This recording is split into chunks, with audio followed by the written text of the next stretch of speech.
What if I told you that 6 US Army intelligence analysts didn't desert their posts in 1990? They escaped. That the official story of religious delusion and UFO obsession was a cover for something far more sinister? That beneath the swamps of Gulf Breeze, Florida, lies a frequency grid capable of rewriting human perception itself. Tonight we delve into the classified files of the Gulf Breeze 6, where biblical prophecy meets military experimentation and reality itself becomes a weapon. Like and subscribe to Sleep Theories if you enjoy these stories, and a quick thanks to Jeffernon1772 for suggesting this story idea. Leave your video ideas in the comments below, and we might just create a future story from it. Chapter 1. The Desertion, July 1990. I never expected to spend my retirement years wondering if I helped cover up the most significant military defection of the Cold War. But here I am, 33 years later, still hearing those signals in my dreams. My name is Thomas Kellerman, and from 1988 to 1992 I served as a signals technician at Gablingen Station near Augsburg, Germany. Officially, we monitored Warsaw Pact communications.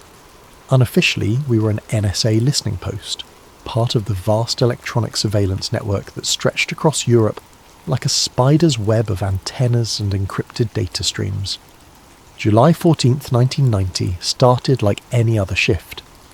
The morning briefing covered the usual suspects: Soviet submarine movements in the Baltic, encrypted transmissions from East German border stations, and the ongoing political upheaval as the Berlin Wall's fall continued to reverberate across Eastern Europe. What they didn't mention was that 6 of our intelligence analysts had failed to report for duty: Vance Davis, Annette Eccleston, Randy Quam, Bill Batten, Ken Smith, and Jeff Blake.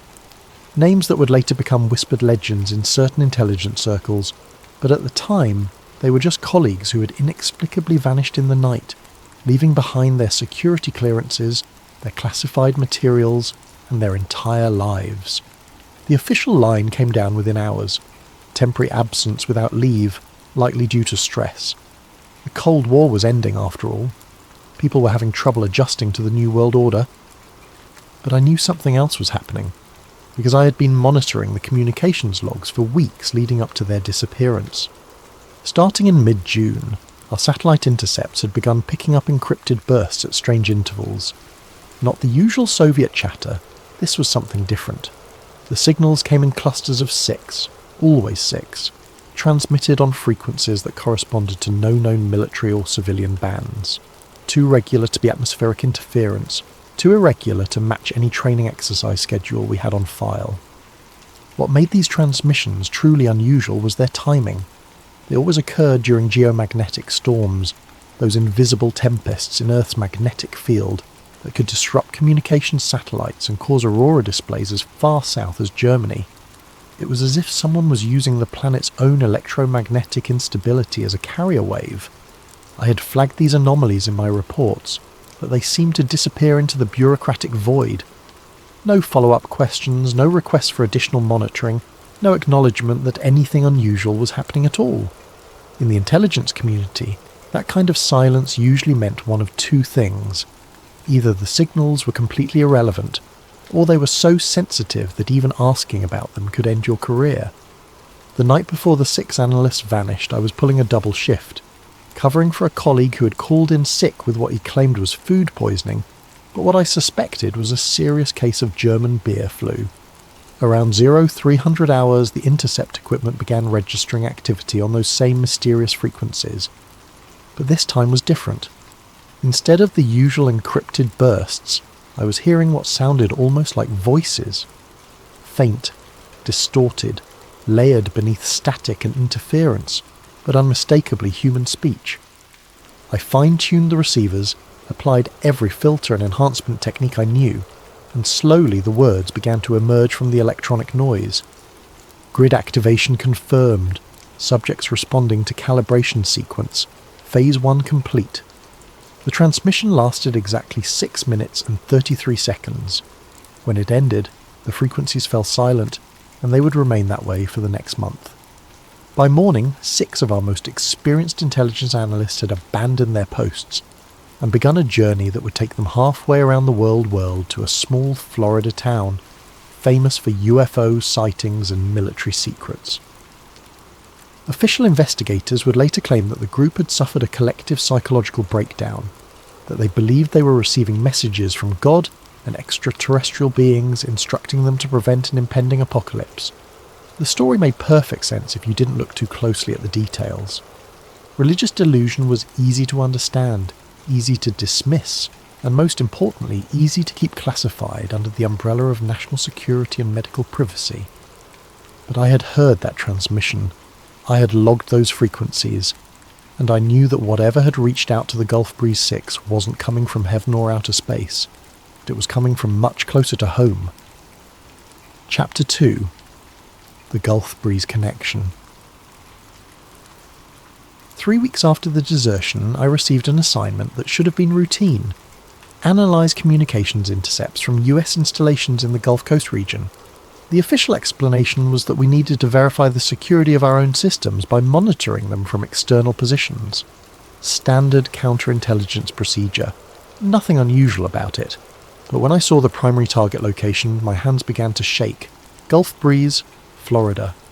Even in 1990, Gulf Breeze was infamous in certain circles. Throughout the 1980s, the small coastal town had been the epicenter of one of the most documented UFO sighting waves in American history. Ed Walters, a local contractor, had photographed and videotaped dozens of alleged extraterrestrial craft, images that were simultaneously compelling and suspicious to anyone with experience in photo analysis. The town had become a magnet for UFO researchers, conspiracy theorists, and curious tourists. What most of them didn't know was that Gulf Breeze also sat at the convergence of several highly classified military installations. Eglin Air Force Base dominated the region with its sprawling test ranges and advanced weapons research facilities. The Naval Air Station Pensacola trained pilots and conducted flight experiments just across the bay, and scattered throughout the area were smaller facilities that officially didn't exist at all. My orders were to monitor civilian radio traffic in the Gulf Breeze area, ostensibly to identify any potential security breaches or unauthorized transmissions that might compromise nearby military operations.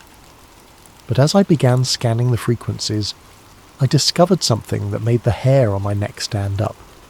Local residents had been reporting strange sounds on their shortwave radios during UFO sightings. Not the usual atmospheric static or distant AM radio stations bleeding through, but structured signals that seemed to pulse in patterns. When I compared these citizen reports with my logs from Augsburg, the timing was impossible to ignore. The mysterious transmissions I'd been intercepting in Germany weren't random. They were synchronized with the Gulf Breeze phenomenon, occurring during the same windows when residents reported both visual sightings and radio anomalies. Whatever was generating those signals was operating on both sides of the Atlantic simultaneously. I spent hours poring over the technical specifications, trying to understand how such a thing could be possible. Conventional radio transmissions couldn't maintain that kind of precise timing across such distances without some form of centralized control system. Satellite relays could theoretically do it, but the power requirements would be enormous, and the frequencies involved didn't match any known military or civilian satellite bands. The only explanation that made technical sense was that someone had developed a new form of electromagnetic communication system, one that used the Earth's own magnetic field as a transmission medium. Extremely low frequency signals could theoretically propagate through the planet itself, emerging at predetermined points around the globe with minimal time delay. But if such a system existed, it would represent a quantum leap in communications technology, decades ahead of anything publicly known. The military applications alone would be staggering. Untappable communications, global coordination of operations, the ability to send messages that couldn't be intercepted or jammed by conventional means. More disturbing was the possibility that such a system could be used not just for communication, but for influence. Extremely low-frequency electromagnetic fields had been shown to affect human brain activity, potentially altering mood, perception, and even inducing hallucinations or mystical experiences. If someone could generate precisely controlled ELF fields across wide geographic areas, they would possess a weapon more subtle and dangerous than nuclear arms. As I continued monitoring Gulf Breeze, a pattern began to emerge. The town wasn't just experiencing random UFO sightings. The incidents were following a schedule, occurring at regular intervals that corresponded to known fluctuations in the Earth's magnetic field. Geomagnetic storms, solar flare activity, even the lunar cycle seemed to influence when and where the phenomena appeared. It was beginning to look less like extraterrestrial visitation, and more like a carefully controlled experiment in applied psychophysics. The official reports on the Gulf Breeze 6 claimed they had been drawn to the area by religious visions and UFO obsession. But what if the truth was exactly the opposite? What if they hadn't been deluded by their experiences, but had somehow become aware of the real purpose behind the Gulf Breeze phenomenon? What if they hadn't deserted at all, but had tried to expose something that someone very powerful wanted to keep hidden? Chapter 3. The Missing Weeks. Tracking the movement of 6 AWOL military personnel across international borders should have been impossible without official cooperation, but in the intelligence community favours a currency, and I had accumulated enough goodwill over the years to call in a few debts.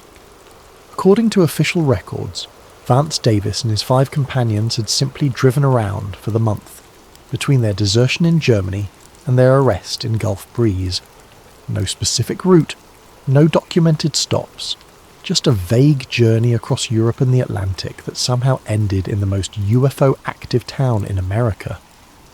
But credit card records tell a different story when you know how to read them. My contact at the Defence Finance and Accounting Service, a civilian contractor named Margaret who had been processing military pay vouchers since the Carter administration, had always been curious about unusual patterns in service member spending. When I asked her to run an informal audit on the Gulf Breeze 6, she discovered discrepancies that should have triggered a full investigation. The group's credit cards showed purchases at specific locations that didn't match the official timeline. Gas stations in Frankfurt, hotel bills in Amsterdam, meal charges in London, and then a curious gap of several days before transactions resumed in Miami. But the travel timing was impossible. Even accounting for the fastest commercial flights, they couldn't have covered those distances in the recorded timeframes. More suspicious were the locations of some purchases. 3 separate transactions occurred at or near facilities that, according to my security clearance database, were classified NASA communication stations. These weren't public visitor centres or launch viewing areas, but secured uplink facilities that handled satellite communications for various government agencies. One transaction in particular caught my attention. A fuel purchase at a service station less than 2 miles from Cape Canaveral Air Force Station, made at 3:47 a.m. on August 3rd, 1990. The timing coincided with a scheduled test of the Air Force Satellite Control Network, a classified system used to command and control military reconnaissance satellites. But the strangest part of the financial trail wasn't what was there, but what wasn't. Despite supposedly travelling for over a month with 6 people, the total expenditures were far too low. Even accounting for careful budgeting, the amount suggested they had either received outside funding or had spent significant time in locations where no purchases were necessary. While I was piecing together their financial movements, another piece of the puzzle emerged from an unexpected source. Chief Petty Officer Maria Rodriguez, stationed at Naval Air Station Pensacola, had been a friend since our joint assignment at a NATO communications facility in the mid-1980s. When I mentioned I was looking into unusual military movements in the Gulf Coast region, she hesitated, then told me something that had been bothering her for months. During late July and early August 1990, she had witnessed several nighttime convoys moving through the area around Pensacola. Military vehicles, but not following standard protocols. No advance notification to base security, no logged movements in the transportation databases, and most unusual of all, mixed service branches in the same convoy. Army trucks, Navy communications vans, and Air Force technical vehicles all travelling together, she explained. In 30 years of service, I've never seen anything like it. Different branches don't just spontaneously coordinate transport operations, especially not in the middle of the night. The convoys always moved east, toward the more remote areas of Eglin Air Force Base's vast test ranges. Maria had tried to follow one convoy out of curiosity, but had been turned back at a checkpoint that shouldn't have existed according to any base map she had access to. When I asked her to describe the timing of these convoy movements, she consulted her personal calendar and identified 7 separate incidents between July 28th and August 15th.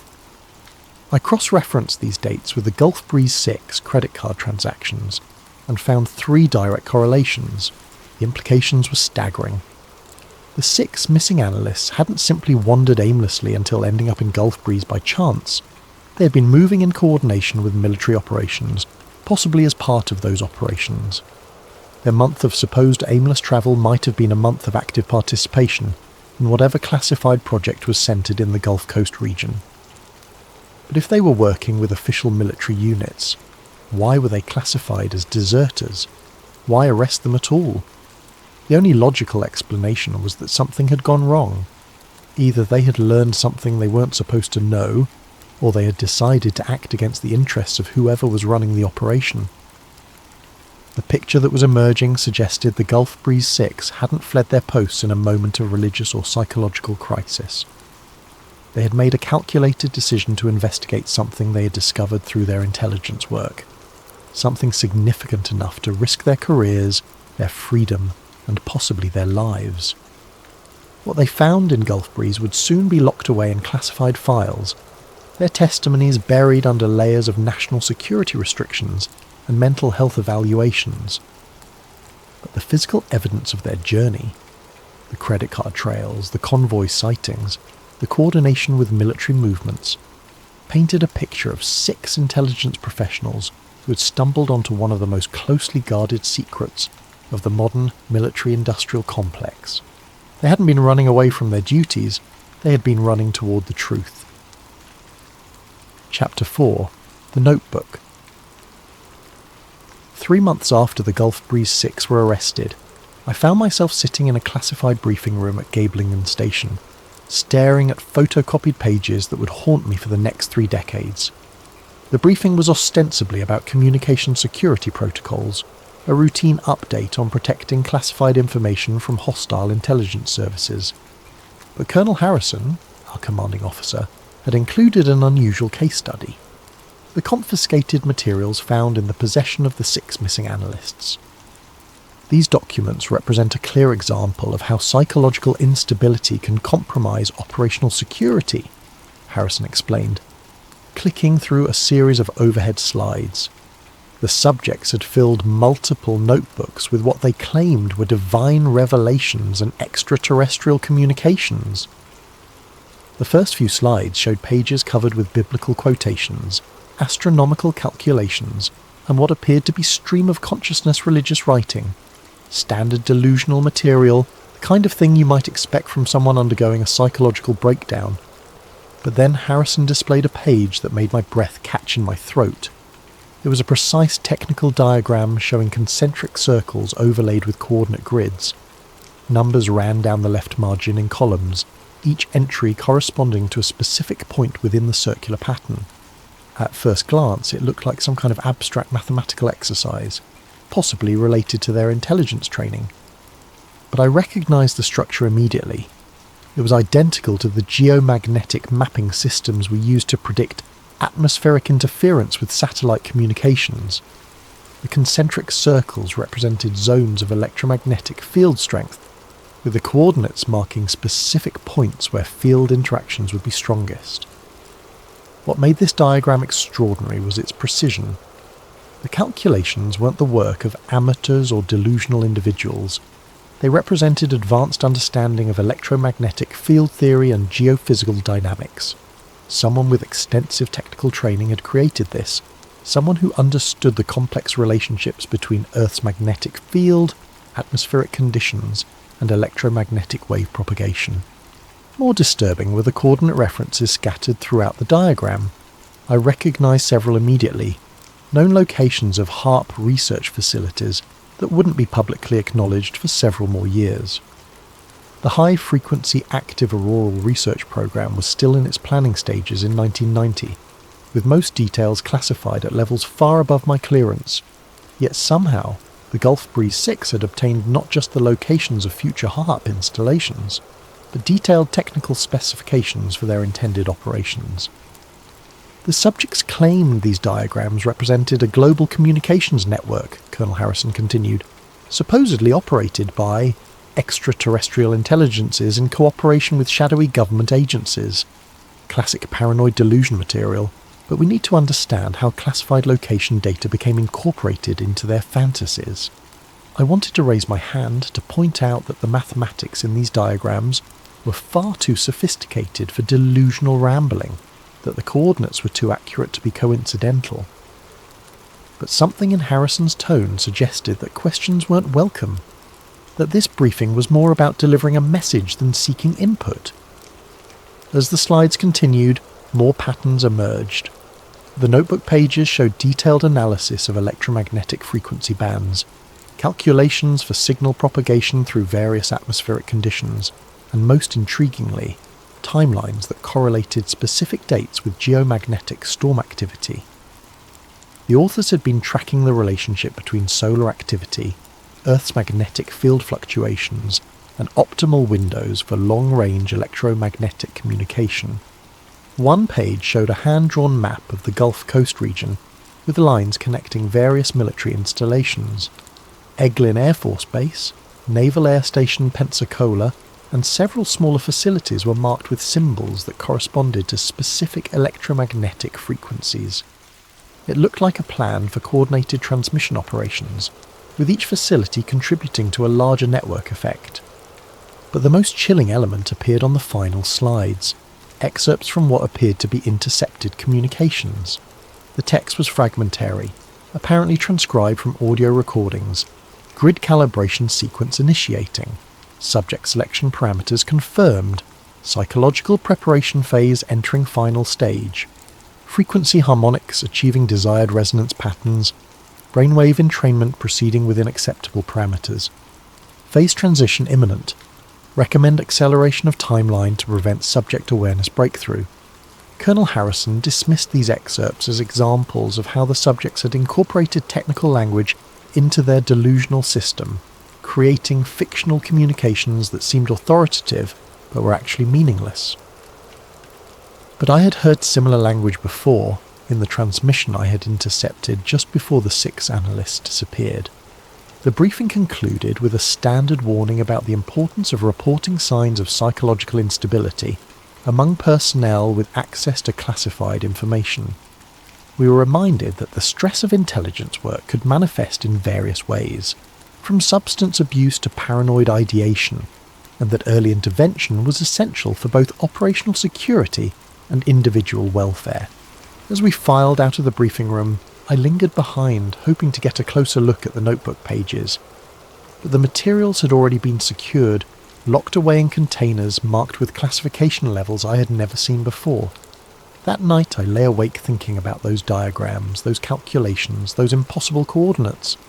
The Gulf Breeze 6 hadn't been recording delusions or fantasy communications. They had been documenting a real system, a network of electromagnetic installations capable of projecting precisely controlled signals across vast distances.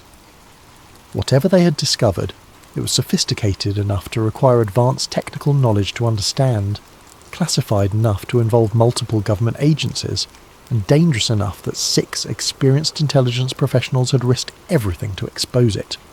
The official story painted them as victims of psychological breakdown, but the evidence told a different tale. They had found something that someone very powerful wanted to keep hidden, and they had paid the price for their curiosity. Their notebooks weren't the ravings of delusional minds. They were the field notes of investigators who had uncovered one of the most closely guarded secrets of the modern world. Chapter 5. The Interrogations. In the military justice system, desertion during peacetime typically results in a dishonourable discharge and 1 to 3 years of confinement. During periods of heightened tension like the Cold War's final months, sentences could be much harsher. When I learned that the Gulf Breeze 6 had received sentences of less than 3 months each, I knew something was fundamentally wrong with the official narrative. My access to their court-martial records was limited, but what I could verify through official channels painted a picture of legal proceedings that seemed designed more to contain information than to pursue justice. The trials were held in closed session, with all testimony classified under national security provisions. Defence attorneys were assigned from a very small pool of officers with specialised security clearances, limiting the defendant's ability to choose their own representation. Most unusual was the speed of the entire process. From arrest to sentencing, the cases were resolved in less than 6 weeks, an impossibly fast timeline for military courts dealing with complex desertion charges involving multiple defendants and classified information. But it was the sentencing that really revealed the true nature of what had happened. Vance Davis, the apparent leader of the group, received 85 days confinement. The others received similar sentences, all under 90 days. For comparison, a single soldier caught stealing equipment from a motor pool might face longer imprisonment. Through carefully cultivated relationships with personnel in the military legal system, I was able to learn fragments of what had occurred during the closed proceedings. The testimony apparently focused not on the circumstances of the desertion itself, but on the defendants' mental states and their claims about the reasons for their actions. According to one source, the defendants had attempted to present evidence of what they termed Project Grid, describing an advanced electromagnetic manipulation system capable of influencing human consciousness over large geographic areas. They claimed to have documented proof of illegal human experimentation involving the use of military personnel and civilian populations as unwitting test subjects. The prosecution's response was to focus on the defendants' psychological evaluations, presenting expert testimony about stress-induced paranoid ideation and group hysteria. The technical evidence the defendants attempted to present was ruled inadmissible on national security grounds, effectively silencing their primary defence. What struck me as most significant was the prosecution's apparent lack of interest in pursuing maximum penalties. In normal circumstances, military prosecutors approached desertion cases with considerable aggression, viewing them as fundamental challenges to military discipline and order. But in this case, the prosecution seemed more interested in containing the story than in punishment. The light sentences served multiple purposes. They validated the official narrative of psychological breakdown, while avoiding the prolonged appeals process that might have accompanied harsher punishments. They also ensured that the defendants would be released quickly and quietly, reducing the likelihood of continued public attention or media investigation. But perhaps most importantly, the minimal sentences came with extensive conditions. All 6 defendants were required to sign comprehensive non-disclosure agreements as part of their plea arrangements, legally prohibiting them from discussing the circumstances of their desertion or any classified information they claimed to have discovered. Violation of these agreements would result not just in return to military custody, but in federal prosecution under espionage laws. I tried to imagine myself in their position, faced with the choice between years in military prison or a few months of confinement, followed by enforced silence about what they had experienced. For intelligence professionals who had dedicated their careers to uncovering and analysing secrets, the requirement to remain silent about their greatest discovery must have been torture worse than any physical punishment. The speed and coordination of the entire legal process suggested involvement from agencies far above the normal military chain of command. The paperwork I could access showed consultation with Department of Defense officials, National Security Agency representatives, and legal advisors from agencies whose names were completely redacted from the documents. Someone with tremendous influence had decided that the Gulf Breeze 6 needed to be neutralised quickly and quietly, their story buried under layers of classification and psychological evaluation. The legal system had been used not to pursue justice, but to manage a potentially explosive security breach. As I researched the case, I kept returning to the fundamental question: if the 6 defendants were truly delusional, why the elaborate cover-up? Genuine psychological breakdown cases were handled through medical channels, not high-priority legal proceedings involving multiple federal agencies. The resources devoted to containing their story far exceeded what would be necessary for dealing with simple desertion motivated by mental illness. The only logical conclusion was that the Gulf Breeze 6 had discovered something real, something significant enough to warrant intervention, from the highest levels of the national security apparatus. Their crime wasn't desertion, it was knowing too much. Their light sentences weren't mercy, they were the price of their silence. Chapter 6. The Signal. January 15th, 1991. I remember the date precisely because it was the day Operation Desert Storm began, and I was pulling a double shift monitoring communications traffic from the Persian Gulf region. The whole base was on high alert, every piece of electronic surveillance equipment focused on the developing conflict in Iraq, which is probably why nobody noticed when I detected the same anomalous signal pattern that had preceded the Gulf Breeze 6 desertion. It started at 0347 hours local time, during a minor geomagnetic storm that was causing intermittent interference with our satellite uplinks. At first, I dismissed the readings as atmospheric noise, just another side effect of solar particle bombardment interacting with Earth's magnetic field. But as I applied filters and signal enhancement techniques, familiar patterns began to emerge from the electronic chaos. Pulse transmissions on extremely low frequencies, organised in clusters of 6, occurring at precise intervals that matched no known military or civilian communication protocols. I immediately began recording everything, using the same procedures I had followed during the original intercepts 6 months earlier. But this time, the signals were stronger, clearer, as if the transmission system had been refined and improved. Instead of the fragmentary voice communications I had detected before, I was receiving what appeared to be complex data streams, digital information encoded in electromagnetic pulses that my equipment could capture but not decode. I worked for 3 hours to clean up the signal, isolating it from background interference and atmospheric noise. Gradually, an extraordinary pattern emerged. The transmission wasn't random data, it was a precisely structured map, consisting of coordinate pairs that corresponded to locations across the Gulf Coast region. When I plotted these coordinates on a map of Florida and southern Alabama, they formed the same concentric circle pattern I had seen in the Gulf Breeze 6 notebooks. The centre point fell exactly on Gulf Breeze itself, with successive rings radiating outward to encompass Pensacola, Eglin Air Force Base, and several smaller communities scattered across the region. More intriguingly, when I overlaid this electromagnetic map with geological surveys of the area, it correlated precisely with local geomagnetic anomalies. The Gulf Coast region sits atop complex mineral deposits and underground geological formations that create natural variations in Earth's magnetic field. The transmission patterns seem designed to exploit these natural electromagnetic characteristics, using them to amplify and focus signals across a much wider area than would normally be possible. I spent the remainder of my shift analysing every aspect of the transmission, using every technical resource available to understand what I was seeing. The mathematical precision was extraordinary. Whoever had designed this system understood geomagnetic field dynamics at a level that surpassed anything in the public scientific literature. But the most disturbing discovery came when I compared the timing of this transmission with reports from Gulf Breeze itself. Local newspapers from the period, which I accessed through base library services, showed a correlation between the electromagnetic signal and reported UFO sightings in the area.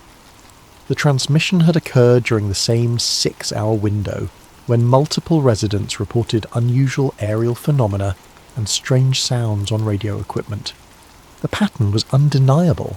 The mysterious signals weren't communications in the traditional sense.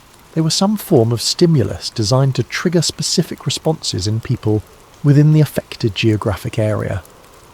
The electromagnetic fields were being used to influence human perception, possibly inducing the visual and auditory hallucinations that residents interpreted as extraterrestrial contact. I thought about the Gulf Breeze 6, about their claims of receiving divine or extraterrestrial messages that compelled them to act. What if they hadn't been delusional at all? What if they had simply been more sensitive than most people to the electromagnetic manipulation being conducted in the region? As intelligence professionals, they would have had access to information about unusual signal activity.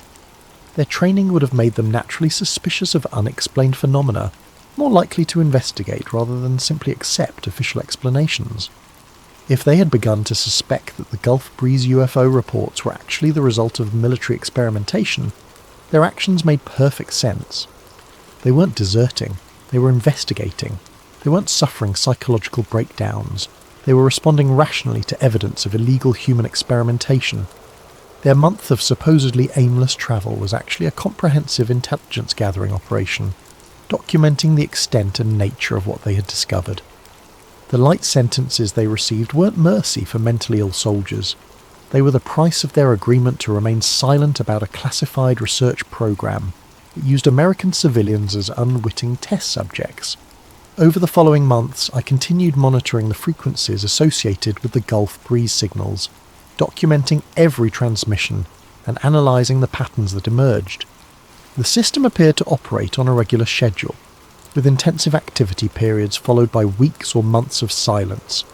Each active period coincided with reported anomalous phenomena in the Gulf Coast region, not just UFO sightings, but unexplained power outages, compass deviations, and reports of strange sounds and physical sensations among local residents. I was documenting evidence of the most sophisticated psychological operations program in human history, a system capable of manipulating the perceptions and behaviours of entire populations through precisely controlled electromagnetic fields. The implications were staggering, not just for military applications, but for understanding the fundamental relationship between electromagnetic fields and human consciousness. But I was also documenting evidence of a massive violation of constitutional rights, scientific ethics, and international law. American citizens were being used as test subjects in classified experiments without their knowledge or consent, their minds manipulated by technologies they couldn't understand or defend against. The Gulf Breeze 6 had tried to expose this system, and they had been neutralised through the military justice system and enforced silence. Now I faced the same choice they had confronted: remain silent and complicit, or risk everything to bring the truth to light. For the moment I chose documentation over action, building a comprehensive record of everything I observed while trying to understand the full scope of what I had discovered. But I knew that eventually I would have to decide whether to follow the example of 6 brave intelligence professionals who had sacrificed their careers to expose one of the darkest secrets of the modern world. Chapter 7. The Warning. September the 3rd, 1991. The letter arrived at my quarters in a standard military envelope, my name and address typed on a manual typewriter, no return address. Inside was a single sheet of paper with a message that made my hands tremble. Mr. Kellerman, we have never met, but we serve the same cause. The signals you have been monitoring are not what they appear to be. It wasn't God. It wasn't aliens. It was the grid. They're tuning it, and we weren't supposed to know. Stop looking before you join us. V.D. Vance Davis. The leader of the Gulf Breeze 6 was reaching out to me, somehow aware that I was continuing to investigate the electromagnetic phenomena that had destroyed his life and career. But how could he know what I was doing? I'd never discussed my research with anyone, never filed reports about my discoveries, never taken any action that should have attracted attention, unless the same system that had influenced him and his colleagues was also monitoring me. I examined the envelope carefully, looking for postmarks, routing stamps, or any other indicators of origin. The letter had been mailed from Pensacola, Florida, less than a week earlier. Davis was apparently still in the Gulf Coast region, despite having completed his military sentence months ago. The timing was significant. My most recent intercept of the grid signals had occurred just 10 days before the letter arrived, during a period of intensive electromagnetic activity that had coincided with reports of power grid failures and unexplained atmospheric phenomena across northern Florida. If Davis was somehow monitoring the system's activities, he would know when I was most likely to be conducting my own surveillance. But the most disturbing aspect of his message wasn't what he said, but what he implied. Stop looking before you join us suggested that the 6 weren't simply former military personnel living under court-imposed silence. They were still involved somehow, still connected to whatever system they had tried to expose. Over the following weeks, I found myself questioning everything about the official narrative. What if the Gulf Breeze 6 hadn't been released after their sentences? What if the brief confinements were just the beginning of their involvement with whatever agency was running the grid project? Intelligence professionals with their level of clearance and technical expertise would be invaluable assets for any classified research program. Instead of simply silencing them, it would make far more sense to recruit them, to use their knowledge and abilities to improve and expand the very system they had tried to expose. Their desertion might have been the cover story for their recruitment into a special access program, so classified that their participation couldn't be acknowledged even within normal intelligence channels. Their public disgrace and imprisonment would provide perfect cover for their continued involvement in activities that officially didn't exist. I began researching the post-military lives of the 6 former analysts, using the same information networks I had employed to track their movements during the original incident. What I discovered was a pattern of carefully orchestrated obscurity. All 6 had supposedly found civilian employment after their military service ended, but their employment records were strangely incomplete. Database searches turned up fragmentary information, employment with defence contractors whose primary clients were classified agencies, residential addresses that led to mail forwarding services, financial records that showed regular income from sources identified only by numerical codes.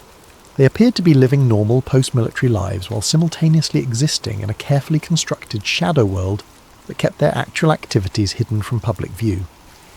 It was exactly the kind of deep cover arrangement used for personnel involved in programs too sensitive for normal oversight. 3 weeks after receiving Davis's letter, I found my answer in the most tragic way possible. The Pensacola News Journal carried a brief article on page 4. Former military man dies in auto accident. Vance Davis, age 34, had been killed when his car left the road during a rainstorm and struck a tree. No other vehicles involved, no indication of mechanical failure, no evidence of alcohol or drug impairment. Just another unfortunate traffic fatality that merited 2 paragraphs in the local newspaper. But the timing was impossible to ignore. Davis had contacted me exactly 24 days before his death, warning me to stop investigating the grid signals. Now he was dead, and his warning carried implications that chilled me to the bone. I requested leave time and drove to Pensacola to attend the funeral, hoping to learn more about Davis's final months, and possibly to make contact with other members of the Gulf Breeze 6. What I found instead was a carefully staged event that raised more questions than it answered. The funeral was held at a small chapel near Naval Air Station Pensacola, attended by fewer than 20 people. I recognised none of them as military personnel, despite Davis's years of service and the strong bonds typically formed between intelligence professionals. The mourners appeared to be local civilians, people who might have known Davis during his brief time in the area, but who seemed unfamiliar with his military background. Most tellingly, none of the other 5 members of the Gulf Breeze 6 attended their former leader's funeral. Given their shared experience and the bonds that would have formed during their month of investigation and subsequent trials, their absence was inexplicable unless they had been prevented from attending, or were no longer free to make such choices. After the service, I approached the funeral director to express my condolences and hopefully learn more about Davis's final months. What he told me confirmed my worst suspicions. Davis had been living in Pensacola under an assumed identity, working as a civilian contractor for an unnamed government agency. His work required frequent travel and extended absences, during which he couldn't be reached even by emergency contact. The funeral director had been contacted not by family members, but by a representative from a private security firm that specialised in handling arrangements for government personnel involved in sensitive assignments. The picture that emerged was of a man living in enforced isolation, cut off from his former life and colleagues, working on projects he couldn't discuss with anyone. His death, whether accidental or intentional, had eliminated the one member of the Gulf Breeze 6 who had retained enough independence to reach out to others investigating the grid phenomenon. I left Pensacola that evening knowing that I had received my final warning: continue investigating, and I would likely share Davis's fate. Remain silent, and I would become complicit in a program that violated every principle I had sworn to defend. Chapter 8. The Present Day. 33 years have passed since the Gulf Breeze 6 vanished from their posts in Germany, and I am now an old man haunted by knowledge I was never supposed to possess. I retired from military service in 1994, spent 2 decades working as a civilian communications consultant, and tried to convince myself that the secrets I carried were buried safely in the past. But the grid never stopped humming. Gulf Breeze still experiences unexplained phenomena. The UFO sightings continue, though they receive less media attention now. Local residents report the same electronic interference, the same mysterious power outages, the same compass deviations that characterised the town during the 1990s. The frequency and intensity seem to follow patterns that suggest ongoing experimentation rather than natural phenomena. More significantly, similar reports have begun appearing from other locations around the world. Small communities near military installations, usually in areas with unusual geological characteristics, experience brief periods of anomalous activity followed by months or years of normalcy. The pattern suggests a global network of grid installations, each capable of generating precisely controlled electromagnetic effects within limited geographic areas. In 2019, I finally gained access to some of the recordings I had made during my service at Gablingen Station, materials that had been classified for nearly 3 decades. Modern digital analysis techniques revealed details in those old intercepts that I had missed during the original investigation. Buried beneath the layers of static and interference, almost inaudible even with the best enhancement software, were voices repeating a phrase I had never noticed before. Not 6. Not 6. Not 6. The implication was staggering. The Gulf Breeze. 6 weren't the only intelligence personnel who had discovered the grid project. There should have been more, either additional analysts who had made the same discoveries or other personnel who had been recruited into the program from the beginning. But only 6 had been publicly exposed. Only 6 had been court-martialed and silenced. The phrase suggested that others had been handled differently, either eliminated quietly or recruited successfully enough that their disappearances never attracted attention. I began researching other cases of military personnel who had gone missing or died under suspicious circumstances during the same time period. What I found was a pattern of isolated incidents that, when viewed together, suggested a systematic effort to control information about advanced electromagnetic research programs. Between 1989 and 1992, more than 30 intelligence personnel assigned to communications monitoring duties had either died in accidents, transferred to classified assignments, or simply vanished from official records. All had security clearances that would have given them access to the kind of intercept data I had been analysing. All had been stationed at facilities involved in satellite communications or electronic surveillance. The Gulf Breeze 6 were the only ones who had managed to investigate and attempt to expose what they had discovered. The others had been neutralised through more direct means, their disappearances scattered across multiple agencies and geographic locations to prevent anyone from recognising the pattern. I realised that my own survival had depended on factors I hadn't understood at the time. My role as a signals technician had been considered too junior to pose a serious threat. My research had been conducted carefully enough to avoid triggering automated security monitoring systems, and perhaps most importantly, Davis's warning had convinced me to limit my activities to passive observation rather than active investigation. But my silence had come at a cost.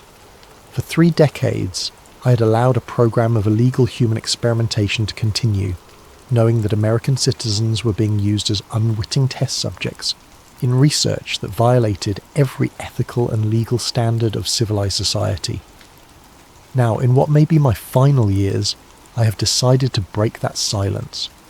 This account represents everything I know about the Gulf Breeze 6 and the electromagnetic manipulation system they died trying to expose. I have documented sources for every claim, provided copies of all available evidence, and prepared detailed technical analyses that confirm the existence of technologies far beyond anything publicly acknowledged. The GRID project represents more than just advanced military research. It demonstrates the development of weapons capable of manipulating human consciousness itself, technologies that could be used to control populations, influence elections, or suppress dissent through means that victims couldn't recognise or defend against. The Gulf Breeze 6 weren't deserters who abandoned their posts in a moment of psychological crisis. They were investigators who discovered evidence of crimes against humanity and died trying to expose them.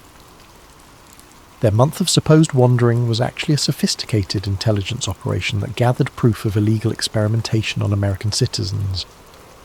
Their light sentences weren't mercy for mentally ill soldiers. They were the price of recruitment into the very program they had tried to expose. Their subsequent deaths and disappearances weren't coincidental. They were the systematic elimination of witnesses to one of the most classified research programs in modern history.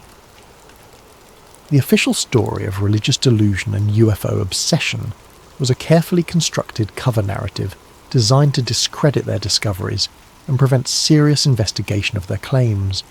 The truth is far more sinister. They had uncovered evidence of a technological capability that could reshape the fundamental relationship between government and citizen. For 33 years, I've lived with the knowledge that American citizens continue to be subjected to illegal experimentation, their minds manipulated by electromagnetic fields they cannot detect or understand. The Gulf Coast region remains an active test site, with Gulf Breeze serving as the primary focus for research into population-level consciousness manipulation. The Gulf Breeze 6 weren't victims of psychological breakdown. They were heroes who sacrificed everything to expose a program that threatens the very foundations of human freedom and dignity. Their story deserves to be told, their sacrifice remembered, and their investigation completed. The grid still hums beneath our feet, in Gulf Breeze and dozens of other locations around the world. The technology that killed 6 brave intelligence professionals continues to develop, growing more sophisticated and more dangerous with each passing year. Their deaths will only have meaning if we finish what they started. The truth about the grid project must be exposed, the illegal experimentation must be stopped, and those responsible must be held accountable for crimes that span decades and continue to this day. The Gulf Breeze 6 weren't deserters, they were defectors, from a reality being tuned beneath our feet, and their defection was the most patriotic act any of them ever performed.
What if I told you that beneath the frozen wilderness of Alaska lies something older and more mysterious than the pyramids of Egypt, something so dangerous that the government has spent decades covering it up? Tonight, we dive into one of the most chilling conspiracy theories ever documented, the story of the Alaskan Black Pyramid. But first, make sure to like and subscribe to Sleep Theories if you enjoy these stories, and leave your video ideas in the comments below. May 22nd, 1992. The coffee had gone cold hours ago, but I kept sipping it anyway. Working the graveyard shift at KTUU Channel 2 in Anchorage wasn't glamorous, but it paid the bills and gave me access to equipment most people never got to see. I was 24, fresh out of technical college, and convinced I was going to revolutionise broadcast journalism with my keen eye for detail. That night changed everything. The seismograph feeds had been rolling in steady since the China Lake earthquake hit earlier that day. A 7.3 magnitude monster that rattled California and sent shock waves rippling across the Pacific. Standard procedure was to log the incoming data, file the interesting bits for potential weather segments, and archive the rest. Earthquakes were news, especially big ones. and our meteorologist loved having dramatic seismic readings to show during the morning broadcast. But something was wrong with the Alaska readings. I first noticed it around 3:17 a.m. when the feed from our Fairbanks affiliate came through. The seismograph trace looked nothing like what I'd been seeing from the other stations, where California, Washington, and even Hawaii showed the classic earthquake signature. Sharp initial spikes followed by gradually diminishing aftershocks. The Alaska readings displayed something else entirely. Perfect geometric patterns, symmetrical waves, rhythmic pulses that looked more like a heartbeat than seismic activity. I rewound the tape 3 times, thinking there might be a technical malfunction. But the timestamp was clear. 11:42 p.m, May 22nd, 1992. The same time the China Lake quake reached our monitoring stations. Only this wasn't recording the California earthquake at all. This was something else. Something local. The patterns were too regular, too precise. Natural earthquakes don't pulse in perfect intervals. They don't create mathematical sequences. And they sure as hell don't generate signals that look like someone was transmitting from underground. I made copies of everything. 3 different tapes plus detailed printouts of the most unusual segments. My supervisor, Janet Morrison, would want to see this first thing in the morning. This was the kind of anomaly that could put our little Anchorage station on the national map. When Janet arrived at 6 a.m, I practically ambushed her with my discovery. She listened patiently as I explained the readings, showed her the comparisons between Alaska and the other monitoring stations, and outlined my theory that we'd detected some kind of previously unknown seismic phenomenon. "Interesting," she said, studying the printouts. "Very interesting. Let me make some calls." 2 hours later, Janet returned with news that should have excited me, but instead left me feeling hollow. "False readings," she announced, dropping my carefully organised files into the trash. "Equipment malfunction at the Fairbanks station. They had a power surge that corrupted the incoming data. Happens all the time during major seismic events." "But I checked the logs," I protested. "There's no record of any power problems and the timestamps." "Are you questioning my sources?" Janet's voice carried a warning I'd never heard before. The geologist at University of Alaska Fairbanks confirmed it personally. Equipment failure. Nothing more. She handed me a new set of tapes. "These are the corrected readings. File them appropriately and forget about the others." I looked at the replacement tapes. Perfect standard earthquake readings. Exactly what you'd expect from the China Lake event. No geometric patterns, no rhythmic pulses, no mathematical sequences, as if the anomalous readings had never existed at all. The next morning brought confirmation that something significant was happening, even if I didn't understand what yet. I arrived at the station to find chaos in the newsroom. Our morning show director, Marcus Webb, was pacing between editing bays while barking orders at anyone within earshot. "Where's the Fairbanks package?" he demanded, stopping in front of my desk. "The geology piece." It was supposed to be ready for the 8 a.m. show. I looked up from the equipment logs I'd been updating. "What geology piece?" "The earthquake follow-up. Fairbanks sent us a segment yesterday evening about unusual readings in the Alaska monitoring stations. Local geologist went on camera discussing the anomalies." My pulse quickened. Someone else had seen what I'd seen. "Janet pulled it," came a voice from across the room. Tim Richardson, our weekend anchor, was sorting through a stack of videotapes. Said there were technical issues with the footage. Marcus stormed over to Janet's office, but she wasn't in yet. He returned 20 minutes later, looking frustrated and confused. "Anyone know where I can find this Fairbanks package?" "Misfiled," Tim said, not looking up from his tapes. "At least that's what the overnight producer told me. Said it got mixed in with some promotional materials and accidentally bulk erased." "Accidentally? These things happen," but I knew they didn't. Not like this. Not with footage that corroborated what I'd discovered in the seismograph readings. Video didn't just disappear from a professional news operation, especially not breaking news packages that had been specifically requested for broadcast. I spent my lunch break calling the Fairbanks affiliate, trying to get a copy of the original segment.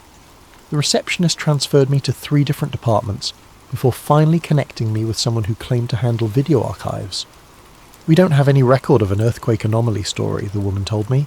"Are you sure you have the right date?" "May 22nd. Yesterday. A geologist discussing unusual seismograph readings. Let me check again." A long pause filled with keyboard clicking. "I'm sorry, but our only earthquake coverage from yesterday was a brief mention during the evening weather segment. Standard China Lake earthquake information, nothing about anomalies, but is there anything else I can help you with? After she hung up, I sat in my car for 20 minutes, trying to make sense of what was happening. Seismograph recordings didn't just malfunction in perfect geometric patterns. News segments didn't accidentally get erased hours before their scheduled broadcast. And archive departments didn't lose all record of stories that had been produced less than 24 hours earlier, unless someone wanted them to disappear. When I returned to the station, Janet was waiting at my desk with a folder marked Personnel Review. "We need to talk," she said, gesturing toward her office. The meeting lasted exactly 4 minutes. Janet explained that due to budget constraints, my position would be transitioning from full-time to part-time status. Fewer responsibilities, more focused duties, and significantly less access to incoming feeds and archive materials. Nothing personal, she assured me, though her eyes suggested otherwise. Just changing priorities. Does this have anything to do with the seismograph readings? Janet's expression hardened. I told you to forget about that equipment malfunction. Dwelling on minor technical issues isn't productive for anyone. What if it wasn't a malfunction? She stood up, clearly ending the conversation. Sometimes the best thing a junior technician can do is trust that his supervisors understand the bigger picture. Focus on your assigned duties, nothing more. As I left her office, I noticed a man in a grey suit sitting in the lobby.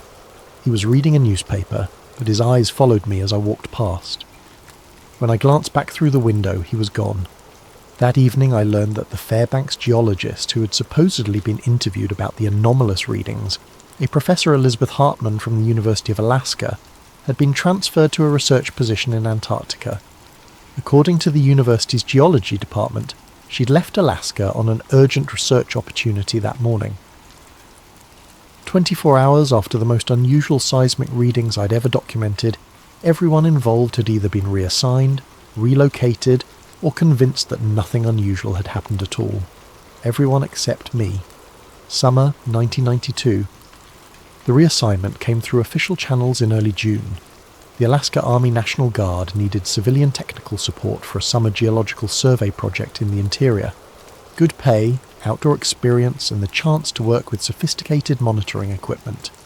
Janet recommended me personally. Excellent opportunity for professional development, she said, handing me the paperwork. Military experience looks good on a resume. I should have been suspicious. 2 weeks earlier, I'd been demoted for asking too many questions. Now suddenly I was being recommended for a prestigious assignment with the National Guard. But I was 24 and broke, and the pay was 3 times what I was making at the television station. I signed the papers that afternoon. The briefing session took place at Elmendorf Air Force Base in a windowless room that smelled like industrial carpet and fresh paint. 27 civilian contractors, mostly technical specialists and equipment operators, sat in folding chairs while a lieutenant colonel explained our mission. Geological survey and magnetic anomaly mapping, he announced, clicking through slides of topographical maps. The US Geological Survey, in cooperation with the Department of Defense, is conducting a comprehensive analysis of the mineral resources and subsurface formations throughout the Tanana Valley region. The maps showed a vast area of wilderness roughly 60 miles northeast of Fairbanks. Rugged terrain, limited road access, and according to the briefing materials, significant potential for strategic mineral deposits. Your job is to maintain, calibrate, and monitor an array of sensitive instruments, the colonel continued. Magnetometers, ground-penetrating radar, seismic sensors, and electromagnetic field detectors. This equipment will provide data essential for mapping subsurface geology and identifying areas of scientific interest. It sounded legitimate, the kind of project the military would undertake to identify valuable resources on federal land. But something about the colonel's presentation felt rehearsed, as if he was reading from a script rather than explaining a mission he understood. Questions? A contractor in the back row raised his hand. What kind of minerals are we looking for specifically? Rare earth elements, primarily. Materials essential for modern electronics and defense applications. Any particular geological formations we should be aware of? The colonel hesitated for just a moment before answering. Standard sedimentary and igneous formations typical of interior Alaska. Nothing unusual expected. Nothing unusual expected. Phrase would haunt me for years. We were transported to the survey site in military helicopters, flying low over endless miles of boreal forest and tundra. The base camp was more elaborate than I had anticipated. Dozens of green canvas tents, a communications trailer, generator stations, and a helicopter landing pad that could accommodate multiple aircraft simultaneously. This wasn't a typical geological survey. This was a military operation disguised as a scientific mission. My assignment was maintenance and calibration of the electromagnetic monitoring stations. 12 sophisticated units positioned in a rough circle around what the maps labelled as Survey Area Alpha. Each station contained equipment I'd never seen before, devices that looked more like something from a physics laboratory than standard geological instruments. The first anomalous readings appeared on my third day.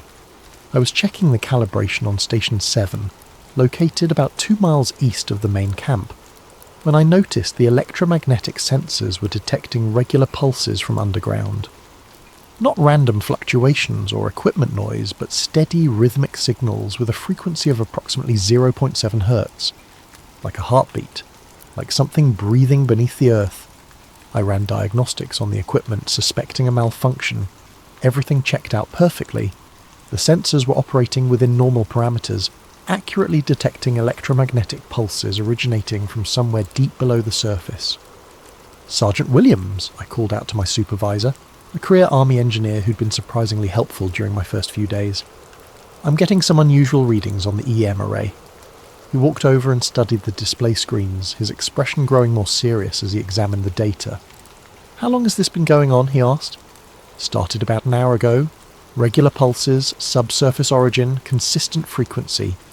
Williams made some notes in his field logbook, then spent several minutes adjusting settings and running his own diagnostics. "Equipment's working fine," he concluded. "Must be picking up some kind of geological phenomenon." "What kind of geological phenomenon generates regular electromagnetic pulses?" He closed his logbook and looked at me directly. "The kind we're here to study." That night, lying in my tent and listening to the generators humming in the distance, I realised that Sergeant Williams had given me the first honest answer I'd received since arriving in Alaska. We weren't here to survey for minerals or map geological formations. We were here to monitor something that was already known to exist. Something that pulsed with mechanical regularity deep beneath the Alaskan wilderness. Something that had probably been responsible for the anomalous seismograph readings I'd discovered 3 months earlier at the television station. Over the following weeks, the electromagnetic readings grew stronger and more complex.